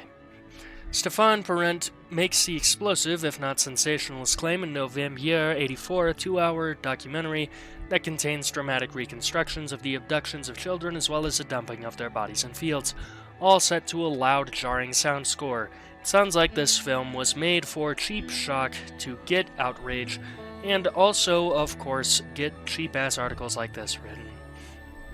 Now, parents suggest that the abductions of the 8 children from 1981 to 2007 are somehow linked, even though causes of death diverge widely in some cases. For example, a coroner's report found that 10-year-old Pascal Paulin, who disappeared January 1990, had been strangled and stabbed to death with the assailant then committing a sexual act on his corpse and leaving traces of sperm on the body. Good lord. Canadians are a sick, twisted people. But the autopsy report of Maurice Vaines, who was 4 years old when he was abducted on November 1st, 1984, Literally 1984. showed that the killer had beaten the boy to death with a blunt object, perhaps a 2x4 piece of wood, and that there were no signs of sexual abuse. The filmmaker also suggests that the Montreal Urban Community Police at the time botched their investigations into the deaths of the children. That would not be very far out of line from what police normally do, but does not include any on-screen interviews with any detectives or police officials who might give their side of the story. But in an interview with the Montreal Gazette after the film was screened at the Cinema Biobend Tuesday morning, Parent acknowledged that there might be more than one killer behind the 8 abductions. What I think is that the possibility there is 1, perhaps 2, perhaps 3 killers, Parent said. In addition to the deaths of Vaines and Paulin, the documentary looks into the disappearances of 6 other children. Tammy Leake, 12, whose body was found in March 1981, and was beaten to death with no signs of sexual abuse. Wilton Lubin, 5, and Sebastien Metier, 8, who were both abducted on November 1st, 1984. Literally 1984. With Metevier's body never being found. 4-year-old Dennis Rogues-Bervin, whose badly beaten body was found in June of 1985. Marie-Eve Lavière, 13, whose body was found in Laval in March 1992. Cedric Provencher, 10, who was last seen in Trois-Rivières, July 31st, 2007. I'm going to tell you what I think right now. I think that I have read a shit ton about true crime, and I think that this documentary is, quite frankly, fucking bullshit. Different MOs, different areas, widely different time periods. Maybe it is a serial killer that operates in ways that known serial killers don't operate. Theoretically, a serial killer with no set type or MO could get away with it indefinitely, and as a matter of fact, there are true crime cases where serial killers like that wouldn't have been caught if they hadn't done a fucky-wucky and slipped up. But I'm going to tell you right now, I think that this documentary was a bullshit scam to drive outrage and sensationalism, because the average internet user is like a puppy dog when it comes to attention spans and getting their attention sometimes. Listen, the web has fried all of our brains, so if you say something big and spooky, like serial killer in Canada murdering children with only loose evidence to connect it, well, a lot of people are going to click on that. But I haven't finished the article, so I'll go ahead and do that before I cast that as my final statement. The documentary is at its most persuasive when it focuses on the disappearance of Vaines, Lubin, and Metvier, who were all abducted on the same day in the adjoining neighborhoods of the Centre-Sud and Hochelaga-Massillon-Vieux, whatever the fuck is French. And then 7 months later, Rose-Bergien. The cause of death of the boys was the same. They were beaten with a blunt object and there was no signs of sexual abuse. You know why that was convincing? 3 victims, similar area, similar MO, similar type. Of course those could be connected. What about the other 5? What I think is that perhaps there's possibly 1, perhaps 2, perhaps 3 killers. Wow, great job, asshole! Ad Parent, who has directed other documentaries like Empress of Ireland, suspects he knows who might have carried out the killings. I'm sure you do. I also know Jesus Christ, personally. A rumor who had once been a patient at the Institut Philippe Pinel Forensic Psychiatric Hospital who had stabbed to death a teenager in high school when he himself was an adolescent. In the documentary, Parent refers to the man as a rumor because he rented a room with another former Philippe Pinel patient, a taxi driver, whom the filmmaker believes might have also acted as an accomplice. You know what I believe? I believe that the filmmaker is full of shit. I'm sorry to put it that way, but that is definitely full of shit. If you have a documentary claiming that there is one serial killer behind unsolved Quebec child murders, and then backtrack in an article and be like, no, I didn't mean that. There might be 2, there might be 3. You're just talking out of your ass. This guy really seems like he's trying to profit off of true crime, which is honestly kind of disgusting. And you might think it's hypocritical of me to say that, but I have done this completely for free. When I do get monetized on YouTube, you bet your ass all of these videos are going to be slapped with demonetization right fucking quick. And also, I am never once trying to draw attention and clickbait people with true crime. If you want to watch this kind of stuff because you're interested in this kind of stuff, yeah, go ahead and do that. But it's fucking terrible. Wow, Viagra ad! It's fucking terrible to clickbait people when it comes to the lives of people. That makes you a real piece of shit. So, do I think that this documentary is bad? Yeah, most likely. From my understanding, that's a pretty terrible fucking thing to do. Anyway, next entry. The Juba bar shooting. A gunman killed at least 13 people watching a football match at a bar in South Sudan's capital, Juba, at the weekend, police have said. The death toll has risen to 13 after some who were injured in the shooting during the game between Chelsea and Liverpool on Saturday night died of their wounds, a police spokesperson, Kajwak Dominique Amandak, said. 10 others were being treated in the hospital. Among the injured was Wayne Patrick, who was recovering from a bullet wound to his hand. I was shot, I fell, and some youths fell on top of me. I was unable to stand until he had finished shooting all his bullets, he said. Many people were shot, and many people died. The gunman, who appeared drunk, according to reports, grew angry after being refused free entry at a bar where patrons had to pay about 50 cents to watch a Premier League match on television. The man stormed off, said Amandak, adding, when he came back, he was carrying a gun and just started shooting randomly. The attack happened at about 9 p.m. local time in Guerrero, a suburb in southwest Juba. The whereabouts of the gunmen were unclear and investigations were underway, said Paula Cole Cordit, a government spokesperson. It's very unfortunate, and we condemn this in the very strongest terms possible, he added. Cordit pledged that the government will do what we can to protect our people and bring to book those who were killing the innocents. Insecurity in Juba has worsened since a civil war erupted nearly 3 years ago. Widespread fighting has led to an increase in criminality and armed violence. In July, the capital became a battleground, as forces loyal to the president, Salva Kiir, clashed with those of his former deputy-turned-rebel leader, Riek Machar, forcing Machar to flee. Successive rounds of internationally backed ceasefire talks and agreements have failed to bring peace to the world's newest country, which won independence from Sudan in 2011. Now, of course, I do believe that's the article, because once again, The Guardian is asking me to donate. I might actually look into The Guardian as a news establishment, but, as of right now, not yet. Not just yet. So much, $15 a month. Christ. Anyway, next entry. Southern Pacific Railroad axe murderer. Now this takes us to the Wikipedia article Clementine Barnabette. Now I swear to God, if this Wikipedia article is as long as the last one, I'm going to fucking kill myself. It's not, thank God. Now, Clementine Barnabette was, circa 1984, was an accused American serial killer who's convicted of killing one person and claimed to have killed as many as 35, because if you're going to jail for life on one, you might as well say you had the fucking world record. Clementine Barnabette is believed to have been born around 1894 in St. Martinville, Louisiana, to Nina Porter and Raymond Barnabette.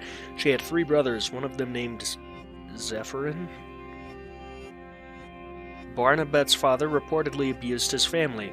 Naming one of his kids Zephyrin told me that from the fucking gate. They moved to Lafayette in 1909. Now, Professor Vance McLaughlin wrote between 1911, the pistol, 1912, in towns along Southern Pacific Railroad lines running through Louisiana and Texas, a minimum of 12 African-American families were murdered in their homes. All the murders occurred at night, and an axe was used to fracture the skulls of the victims.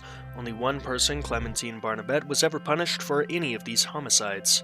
Raymond Barnabette was arrested on suspicion of murdering the 4-person Andrus family. Mind you, this is Clementine's father, who had been killed in February 1911 in Lafayette, Louisiana. He was released for insufficient evidence, but rearrested months later and ultimately convicted of the Andrus murders. His daughter Clementine and his son Zephyrin both testified against Raymond, claiming he had returned home with bloodied clothing and boasting of murdering people, which is a dumbass thing to do.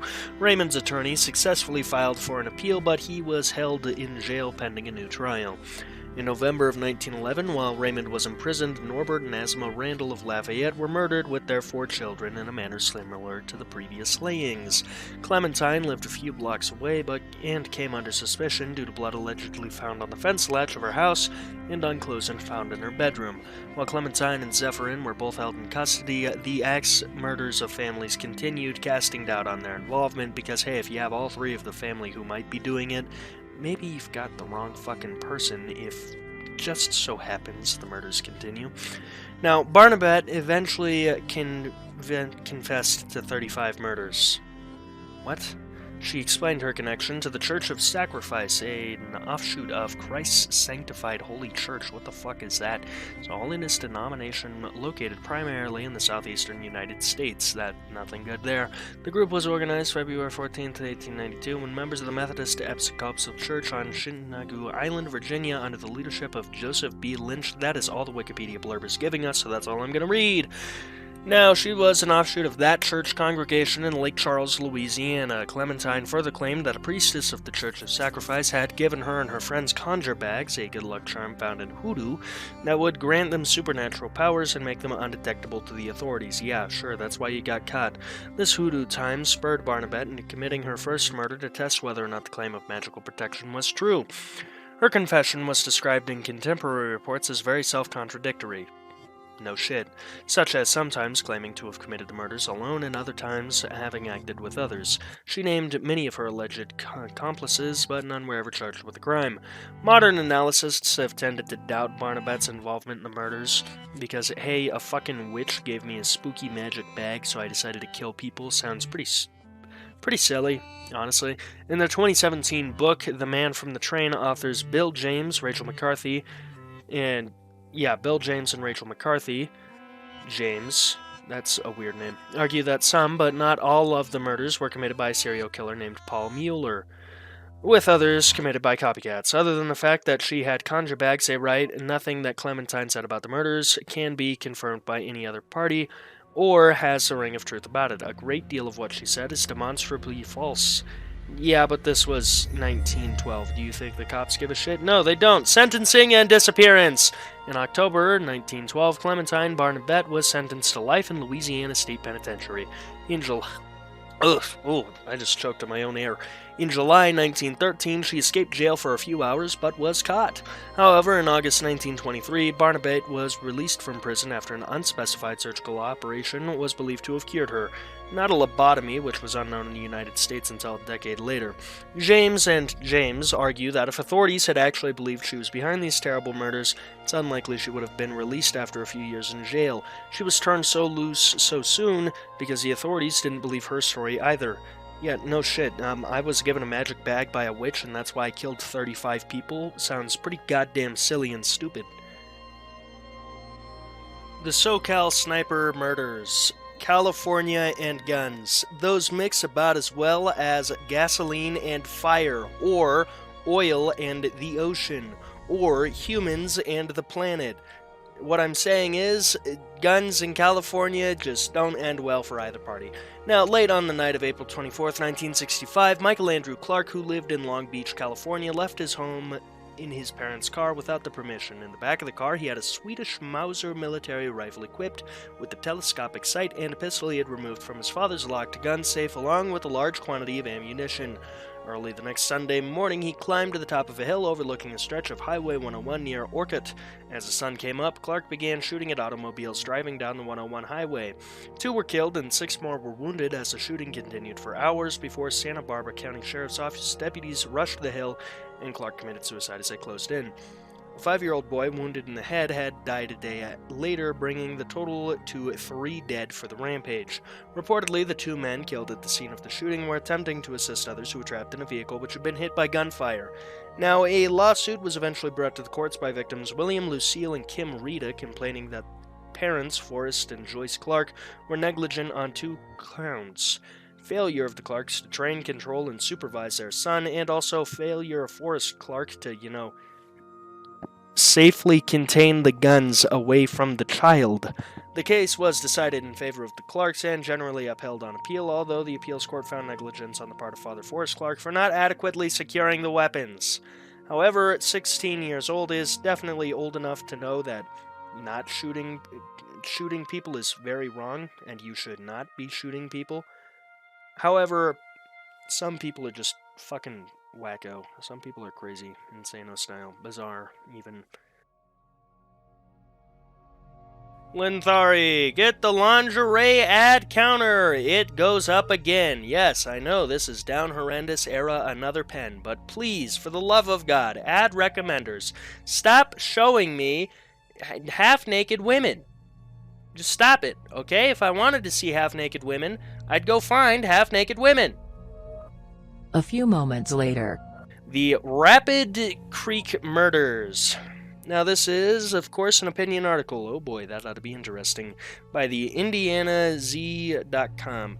I've got to get rid of this lingerie ad. Get the hell out of here. No women in my advertisements, not half-naked at least.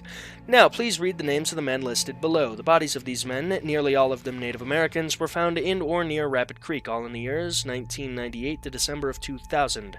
There were 11 unexplained deaths in Rapid City. There was Ben Long Wolf, age 36, George Haddon, age 56, Alan Ho, age 42, Royce Yellowhawk, age 26, Randall Two Crow, age 48, Lauren Two Bulls, age 33, Dirk Bartling, age 44, Arthur Chamberlain, age 45, Timothy Bullbear Sr., age 47, Lonnie Isham, age 43, Wilbur G. Johnson, age 41, and there are a couple more not on this list that have been murdered since. There was also a tweet from Indian Affairs, U.S. Indian Affairs. Interesting name. I would have thought they would have gone with Native American. Anyway, there were far too many bodies found in such a short time for it to be a set of coincidences. These murders are unsolved. The Rapid City Police Department gave up on trying to solve them years ago, and I wonder, the author of this article wonders if they would have given up so easily if all of these men were white. I hate to break it to you, but no, they would not have. The Operation Lady Justice Task Force was set up in Rapid City by the White House, and the question we posed to the U.S. Attorney's Office, are you going to include the names of the Native American found murdered at Rapid Creek as part of your Lady Justice Task Force? So far, we have not received an answer. Lending Tree, why would I need $250,000 fucking dollars? I'm 19. Knock that off. Murders of the Indian men in Rapid City stopped only after the Indian community set up a group of natives to patrol Rapid Creek every night. There's always been suspicion that a group of white teenagers found that murdering Indian and white homeless men would make for good sport. That's an interesting suspicion. I'd like to see what led them to thinking that. Same thing happened in Farmington, New Mexico in the 1980s. Several white teenage boys started to murder intoxicated Navajo men by bashing their heads in with rocks. Okay, that's royally fucked. In this case, they were finally apprehended after killing several Navajo men, but they were all teenagers, so they were sentenced as teens, and all of them were out of juvenile jail after only serving a few years. And that's the end of the article. Very short article. A lot of interesting ads here. Next. Manchester Pusher. Tom was cycling home at night when the man attacked him. A swinging arm knocked the 34-year-old into the cold, black water of Bridgewater Canal. Shocked by what happened, he tried to pull himself out, but the man kicked his hand away. I started to think, this is quite serious, says Tom, who asked that his real name remain unpublished. He heard rumors about the Pusher, a supposed serial killer whose victims were found drowned in Manchester's old industrial canals. There are no lights along that section of Canal Town Path, running through the southwest of the city. No one to hear him if he screamed. Eventually, Tom managed to haul himself out of the water. Following the assault, which took place in April, the city's police and coroner denied there was any evidence of a serial attacker. Yet dozens of dead bodies have been pulled from the city's waterways over the past decade, and rumors remain. The history of the Pusher can be traced back to 11th of January 2015. The Daily Star Sunday published a 2-page article headlined Manchester's Killer Canals. It cited 61 deaths in the waterways in the past 6 years and quoted a psychologist, Professor Craig Jackson, saying, "Perhaps we are talking about a canal killer." The canals, he said, were popular dumping sites for bodies. Since then, the number of reported deaths has grown to 76, then 80, then 86 in different newspapers. What is rarely mentioned is that these figures refer not to the city itself, but to Greater Manchester, an urban area covering hundreds of square miles, which also includes towns several miles from Manchester, such as Bolton, Rockdale, and Wigan. Figures from the Manchester City Area Coroner's Office show there have been, in fact, 35 drownings over the past decade. Greater Manchester Fire and Rescue Service say there have been 22 such deaths in the city centre since 2009. Despite this interest in the pusher, it shows no sign of slowing. The story has made headlines worldwide, and similar reports have emerged of alleged killers feared to be operating in Yorkshire, Bristol, and London.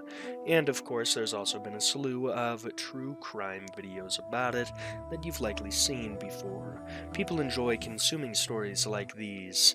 There seems to be this insatiable appetite for real-life serial killers, says Professor Elizabeth Yardley, a criminologist who is also a colleague of Professor Jackson at Birmingham City University.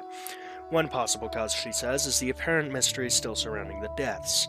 Of the 35 recorded drownings, 10 resulted in open verdicts. This means authorities cannot prove what caused them. 5 more deaths are subject to still ongoing investigations. Certainly, some of those who drowned in the city's canals suffered violent deaths.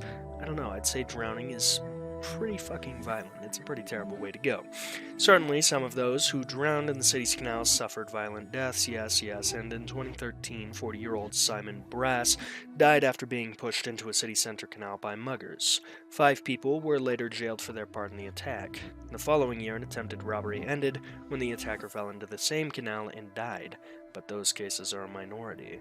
BBC analysis, of the 10 open verdicts revealed there was no suspicious circumstances of at least 3 of them. The families of 2 other people who drowned told the BBC they believed their loved ones either took their own lives or died in an accident, and the BBC has found no evidence of any further violent attacks. But where would be the fun in listening to them? GMP has said speculation surrounding the deaths has been made without examination of all the facts and evidence. It said it would reinvestigate if new credible evidence comes to light. Tom says he's disappointed with the police response and said the canals were the perfect place for a crime.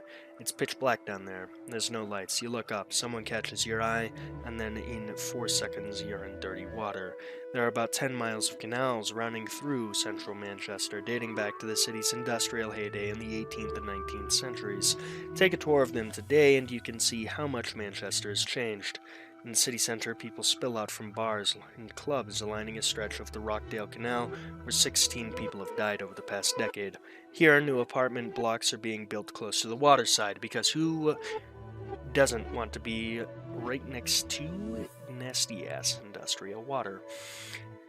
Now, of course, the detritus of several nights, great nights even, can be found: empty spirits, bottles, takeaway boxes, cigarettes, and, of course, your favorite condoms. Somebody had a good time.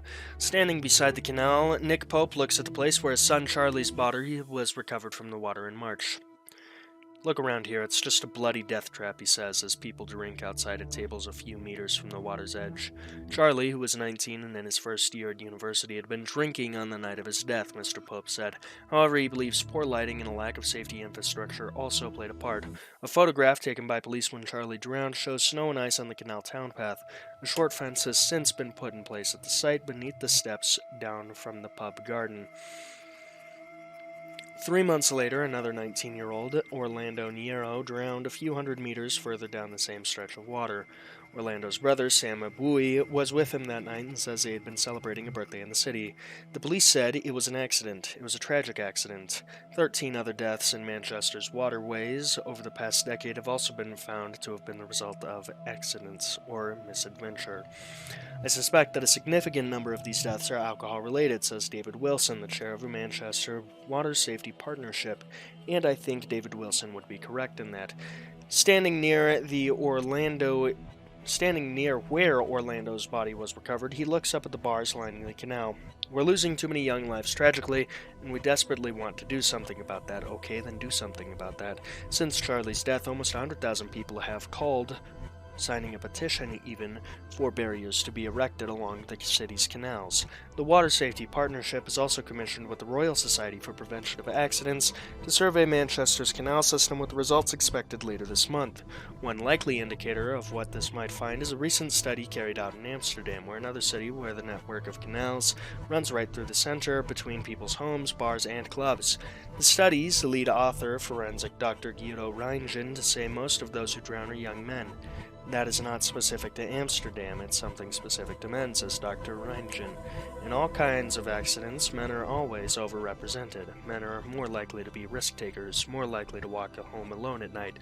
Yeah, that's because women who walk home alone at night, they don't experience nice things. There is, of course, also a you might be interested in section here, but I'm not interested in any of those. Very interesting coverage of the Manchester Pusher. Rainbot has a very good video. She did excellent work with the Manchester Pusher. At least I believe she was the one who made that video. I don't know for sure, but go check that out. Go search it up if you want more. Next entry. Shotgun Man. Shotgun Man was an assassin and spree killer in Chicago, Illinois in the 1910s, to whom murders by the Black Hand extortionists were attributed.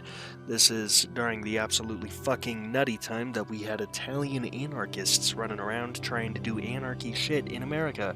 The 1910s were weird. Most notably, Shotgun Man killed 15 Italian immigrants January 1st to 1910 to March 26th, 1911, half-funny gun reference, at Death Corner, the intersection of Oak Street and Milton Avenue, now Cleveland Avenue, in what was then Chicago's Little Sicily. In March 1911, he reportedly murdered 4 people within 72 hours. Although the killings were witnessed by dozens of bystanders, Chicago police were never able to identify him. He's said to be well known throughout the Italian community, and with the political influence of the Black Hand, residents were clearly hesitant to turn in the assassin. Although the fate of Shotgun Man is unknown, he seems to have disappeared from Little Italy shortly before Prohibition, as extortion operations of the Black Hand had faded away by the end of the decade. He was obviously never found, but it is a very interesting footnote in crime and mafia killings. The 2006 volleyball incident. Before I proceed in reading this entry, I want you to understand something, dear viewer. This is it. This is the last entry on the ultimate unsolved serial killings, mass murders, and accidents true crime iceberg. This is the end. This is where 6 months of hard work finally come to a close.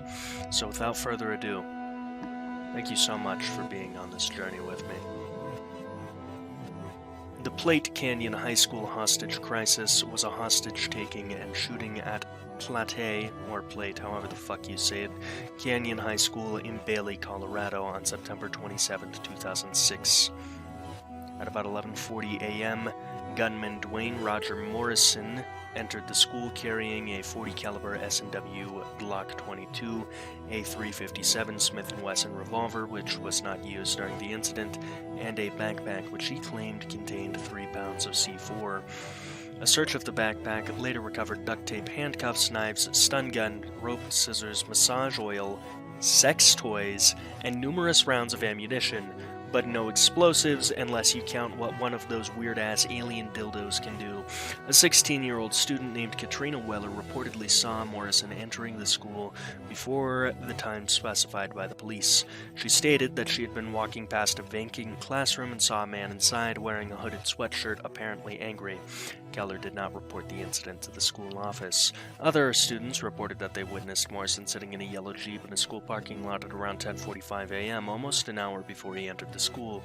Morrison was believed to have been living in the car, camping out near Bailey. Videos taken from security cameras outside show Morrison was in his Jeep for at least 20 minutes, mingling with students as class changed, 35 minutes before the siege even began. Earlier, Morrison had spoken to a male high school student that day and asked about the identity of a list of female students. Morrison entered classroom on the second floor, room 206, where Sandra Smith taught honors English. When Smith asked him what he was doing in the classroom, he pulled out a gun and ordered her, all of the male students, and several female students to leave. He ordered the remaining students to line up against a chalkboard in front of the class. One male attempted to fight back against this, and when he did so, Morrison fired a single round past all of the lined up students at eye level, which then hit the wall adjacent to the chalkboard. At this time, Smith and the remaining students had left the room, so the 7 girls were to continue lining up against the board.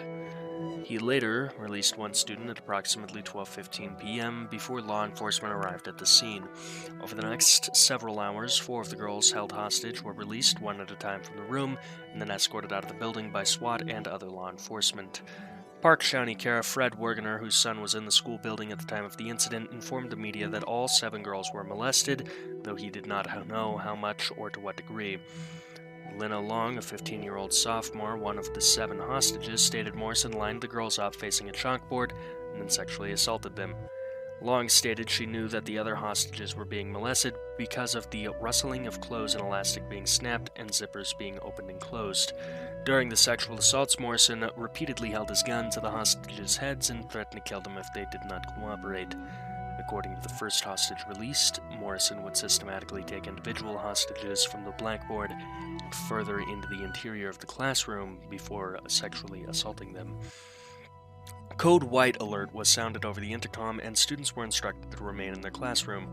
Negotiations with Morrison began with allowing 6 of the remaining hostages in the room to be released. Initially, he directly spoke to deputies in the hallway while holding one of the hostages at gunpoint, but later spoke via telephone and used the student hostages as relayers between the negotiators and himself, as he did not want to directly speak to officials. After 4 of the 6 girls were released between the hours of 12:35 and 1:45 p.m., negotiators heightened the intensity of their indirect discussions with Morrison. During this time, 16-year-old junior Emily Keyes, one of the 2 remaining hostages, managed to send her family a brief text message stating, "I love you guys," in response to a message from her father, John Michael Keyes, had sent using his phone after receiving word that an incident was happening at the high school. He sent, "Are you okay?"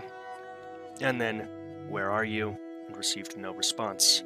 A total of 800 students from both Platte Canyon High School and nearby Fitzsimmons Middle School were rapidly evacuated. Morrison's demands were unknown, although police confirmed that his primary concern was a request for the police to back away. All students except the hostages were safely evacuated by 12:10 p.m. By 3 p.m., all had been taken to Deer Creek Elementary School. Parents were able to gain little information from authorities, who remained silent regarding the issue while the crisis continued. By the time the 4 student hostages were released, a bomb squad SWAT team from Jefferson County and agents from the ATF were sent to the scene. Ambulances parked in the end zone of the high school's football field. A 4-mile stretch of U.S. Route 285 was closed. At approximately 3:32, negotiations began to stall. Morrison explicitly stated he would stop negotiating at 4. Wergener said that the police had chosen to storm the second floor after the man ended negotiations, stating that something would happen at 4 p.m. SWAT team members witnessed Morrison assaulting the girls, and Wergener made the decision to save the hostages by force, stating later, "My decision was either wait and have the possibility of having 2 dead hostages, or act and try to save what I feared he would do to them, because I'd want whoever was in my position to do the same thing, save lives." Police burst through the door at approximately 3:45 p.m. and encountered Morrison and the hostages behind a barricade of desks at a far wall. After using the hostages as human shields against Jefferson County's SWAT team, Morrison shot at the police and then at Emily Keyes, who was trying to run. Morrison was shot and critically wounded himself thereafter, simultaneously being shot by police, and died at 3:57 p.m. Good. Keyes was taken by helicopter to Denver, where she was pronounced dead 4:32 p.m. The other hostage survived with no physical injuries. Investigators found no sign of explosives in the man's backpack, but 3 additional firearms were recovered outside of the school campus. A Colt AR-15 found in a clearing adjacent to a river about a mile north of the school, a Browning A-Bolt 270 bolt-action rifle found north of the campus near Route 285, and a Smith & Wesson Model 29-44 Magnum revolver found south of the school near a hiking trail. The coroner of Park County, Sharon Morris, confirmed that the body of Morrison, which had 4 bullet wounds, 3 non-fatal, and 1 fatal shot from his own gun, was still on the second-floor classroom as of 6 p.m. An autopsy report later revealed that Morrison suffered 2 gunshot wounds to the head, including the fatal one from his gun, 2 additional in the right shoulder, and a graze wound to his right hand, while Emily Keyes died of a single gunshot wound to the right of her head. District officials stated that both the high school and Fitzsimmons High School would be closed September 28th and 29. A counseling center set up at the local church would open at 7 a.m. for students, but that would never be enough. Dwayne Roger Morrison was eventually identified as a perpetrator of the incident. He was unemployed at the time of the hostage crisis and had no known connection to Platte Canyon High School or any of the hostages. Initial reports of the gunman described him as a bearded 53-year-old man with a camo backpack and a black hooded sweatshirt. Morrison had been imprisoned in 1973 for larceny and possession of marijuana, and was arrested on a separate occasion for obstructing police in Littleton, Colorado. Police announced that a suicide letter written by Morrison to a family member was being analyzed by the FBI. Morrison's family gave the letter to the police, who submitted the document to the FBI Behavioral Unit in Quantico, Virginia. The 14-page letter, Morrison claimed that he was mentally and physically abused by his father as a child and had suicidal thoughts since he was 21 years old. On August 15, 2006, about 1 month prior to the shooting, he pled guilty to harassment after leaving a voice message at a local Harley-Davidson dealership on November 22, 2004. After receiving a promotional catalog in his mail, the message contained profanities and a threat to visit their headquarters with an assault rifle. Prior to that, he phoned a similar threatening call. An investigation found that Morrison had purchased a motorcycle from the dealership, but had become extremely dissatisfied after not receiving certain aftermarket accessories and services promised in his contract. The dealership reportedly never made any attempt to resolve the dispute. His suicide letter later mentioned the purchase, in which he vaguely claimed that the matter wasn't over. On May 31, 2005, Morrison filed a report claiming that 15 of his firearms were stolen from his residence, and later gained $10,000 from a fictitious insurance claim initiated after the stolen firearms report. 4 of the firearms in his report were among those recovered on or around a school campus, and the whereabouts of the remaining 11 firearms is currently unknown. Platte Canyon High School reopened a week after the shooting on October 5th. Memorials had been erected in the hallway leading to the school that carried messages such as "Be strong" and random acts of kindness. In my opinion, distasteful and shallow when considering that these are memorials to lives, to human beings, to hopes, dreams. A number of students prayed in front of the school before the day began, and students were given donated teddies as they left. 50 counselors were present during the day for students. Superintendent Dr. James Walpole noted that for 160 of the high school students, only 10 were absent, but none of this would ever undo what was done. The service for Emily Keyes was held on September 30th, the day that Governor Bill Owens later declared Emily Keyes Day.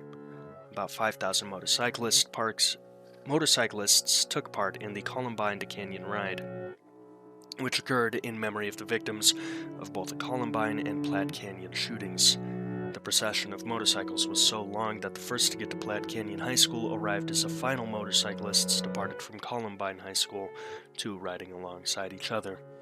The efforts initiated towards increased school security had come to a standstill years after the Columbine High School massacre, as federal and state funding towards safety was cut in favor of higher test scores.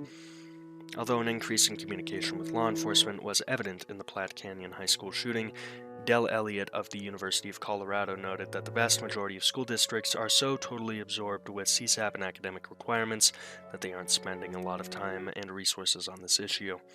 By October 11th, investigators had conducted 124 interviews, had found 174 pieces of evidence related to the case.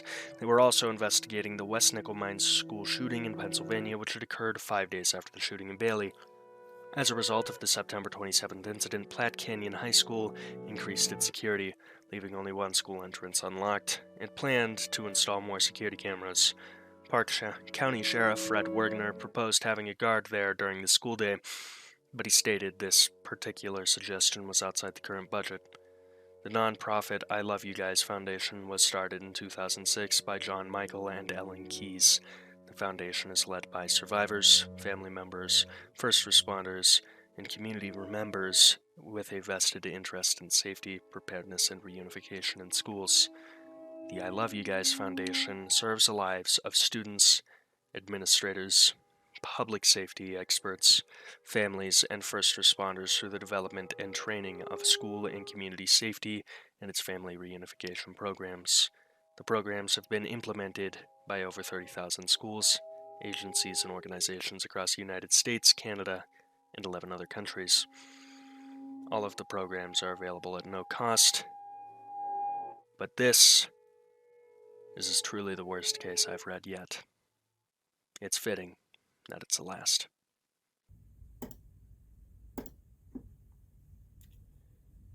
Well, that does it. I have a notebook here. 9,668 views. 2,424.1 watch time hours, and 78 subscribers. That is what I gained for every single one of these vids so far. And this is the last one. It's 5:40 a.m. I've been recording all night. The geese that my parents bought for whatever fucking reason are squawking right now like the loud assholes they are. My hair's greasy. I haven't shaved. I've been slamming Red Bulls like I'm trying to give myself a cardiac arrest. And it's done. It's finally done. I actually want to pull up in YouTube Studio when I uploaded the first episode, October 8th, 2021. Don't quote me on this because it's late and I haven't slept. That was 6 months ago. This iceberg, this entire iceberg, took me 6 months to cover. And it wasn't even a thing that I decided I was going to do. One of you messaged me and asked me to cover it. And, I said, $20 is $20. I'll have this bad boy done in a month. Some fucking month, am I right? I'm kind of at a loss for words right now, and I'm trying to keep it together because this is huge. This iceberg has been a fundamental part of my community, of our community, for half a year now. And we did it. It's done. We finished it. So, thank you. Truly, from the bottom of my heart. Thank you so much for being a part of this wild fucking ride. The making of this iceberg was wrought with personal tragedy after personal tragedy. I lost my car, my grandpa died, I got into a relationship and then got broken up with, all in the span it took to record this fucking thing. And that's not a pity party thing. That's not a, ooh, feel so sorry for Mr. Another Pen thing. It's absolutely fucking insane that we were able to do this. And I'm so glad that I was able to do it with you and share it with you. It really does mean the world to me that I was able to do it. It's really freeing knowing that I won't have to sit down at a computer every night a week for about, an hour a night and talk about some of the fucking worst humanity has to offer. But it's also kind of sad. So, I don't know what to say. I'm honestly probably going to go cry now. Thank you so much for watching. If you're new here, I'd be pretty surprised. But go ahead and just click the subscribe button. It's free. It helps me. I pull all-nighters for this stuff. I do hope to do it for a living one day. You can always support me with that by just pushing the red button. And if you hate me later, you can undo it. If you really love me, you can go subscribe to my Patreon. Pay to keep my cool RGB gamer lights on. Thank you, truly, to my patron AJ, singular patron at the time of recording. Thank you once again to all of you, those who weren't here before this wild ride began, those who joined because of this wild ride, those of you in the future watching this guy get all sentimental and emotional when normally his whole shtick is being a sarcastic asshole. Yeah, believe it or not, I do have feelings. I am a human being. Thank you to those in the future. Just thank you. There's a lot of people that would say that I was not capable of such a thing with this Iceberg, with YouTube, with a lot of things. And it's really been a great source of joy to prove all of them wrong, honestly, living my best life through spite. So for the millionth time, thank you. Have a good time. And until next time, memento mori.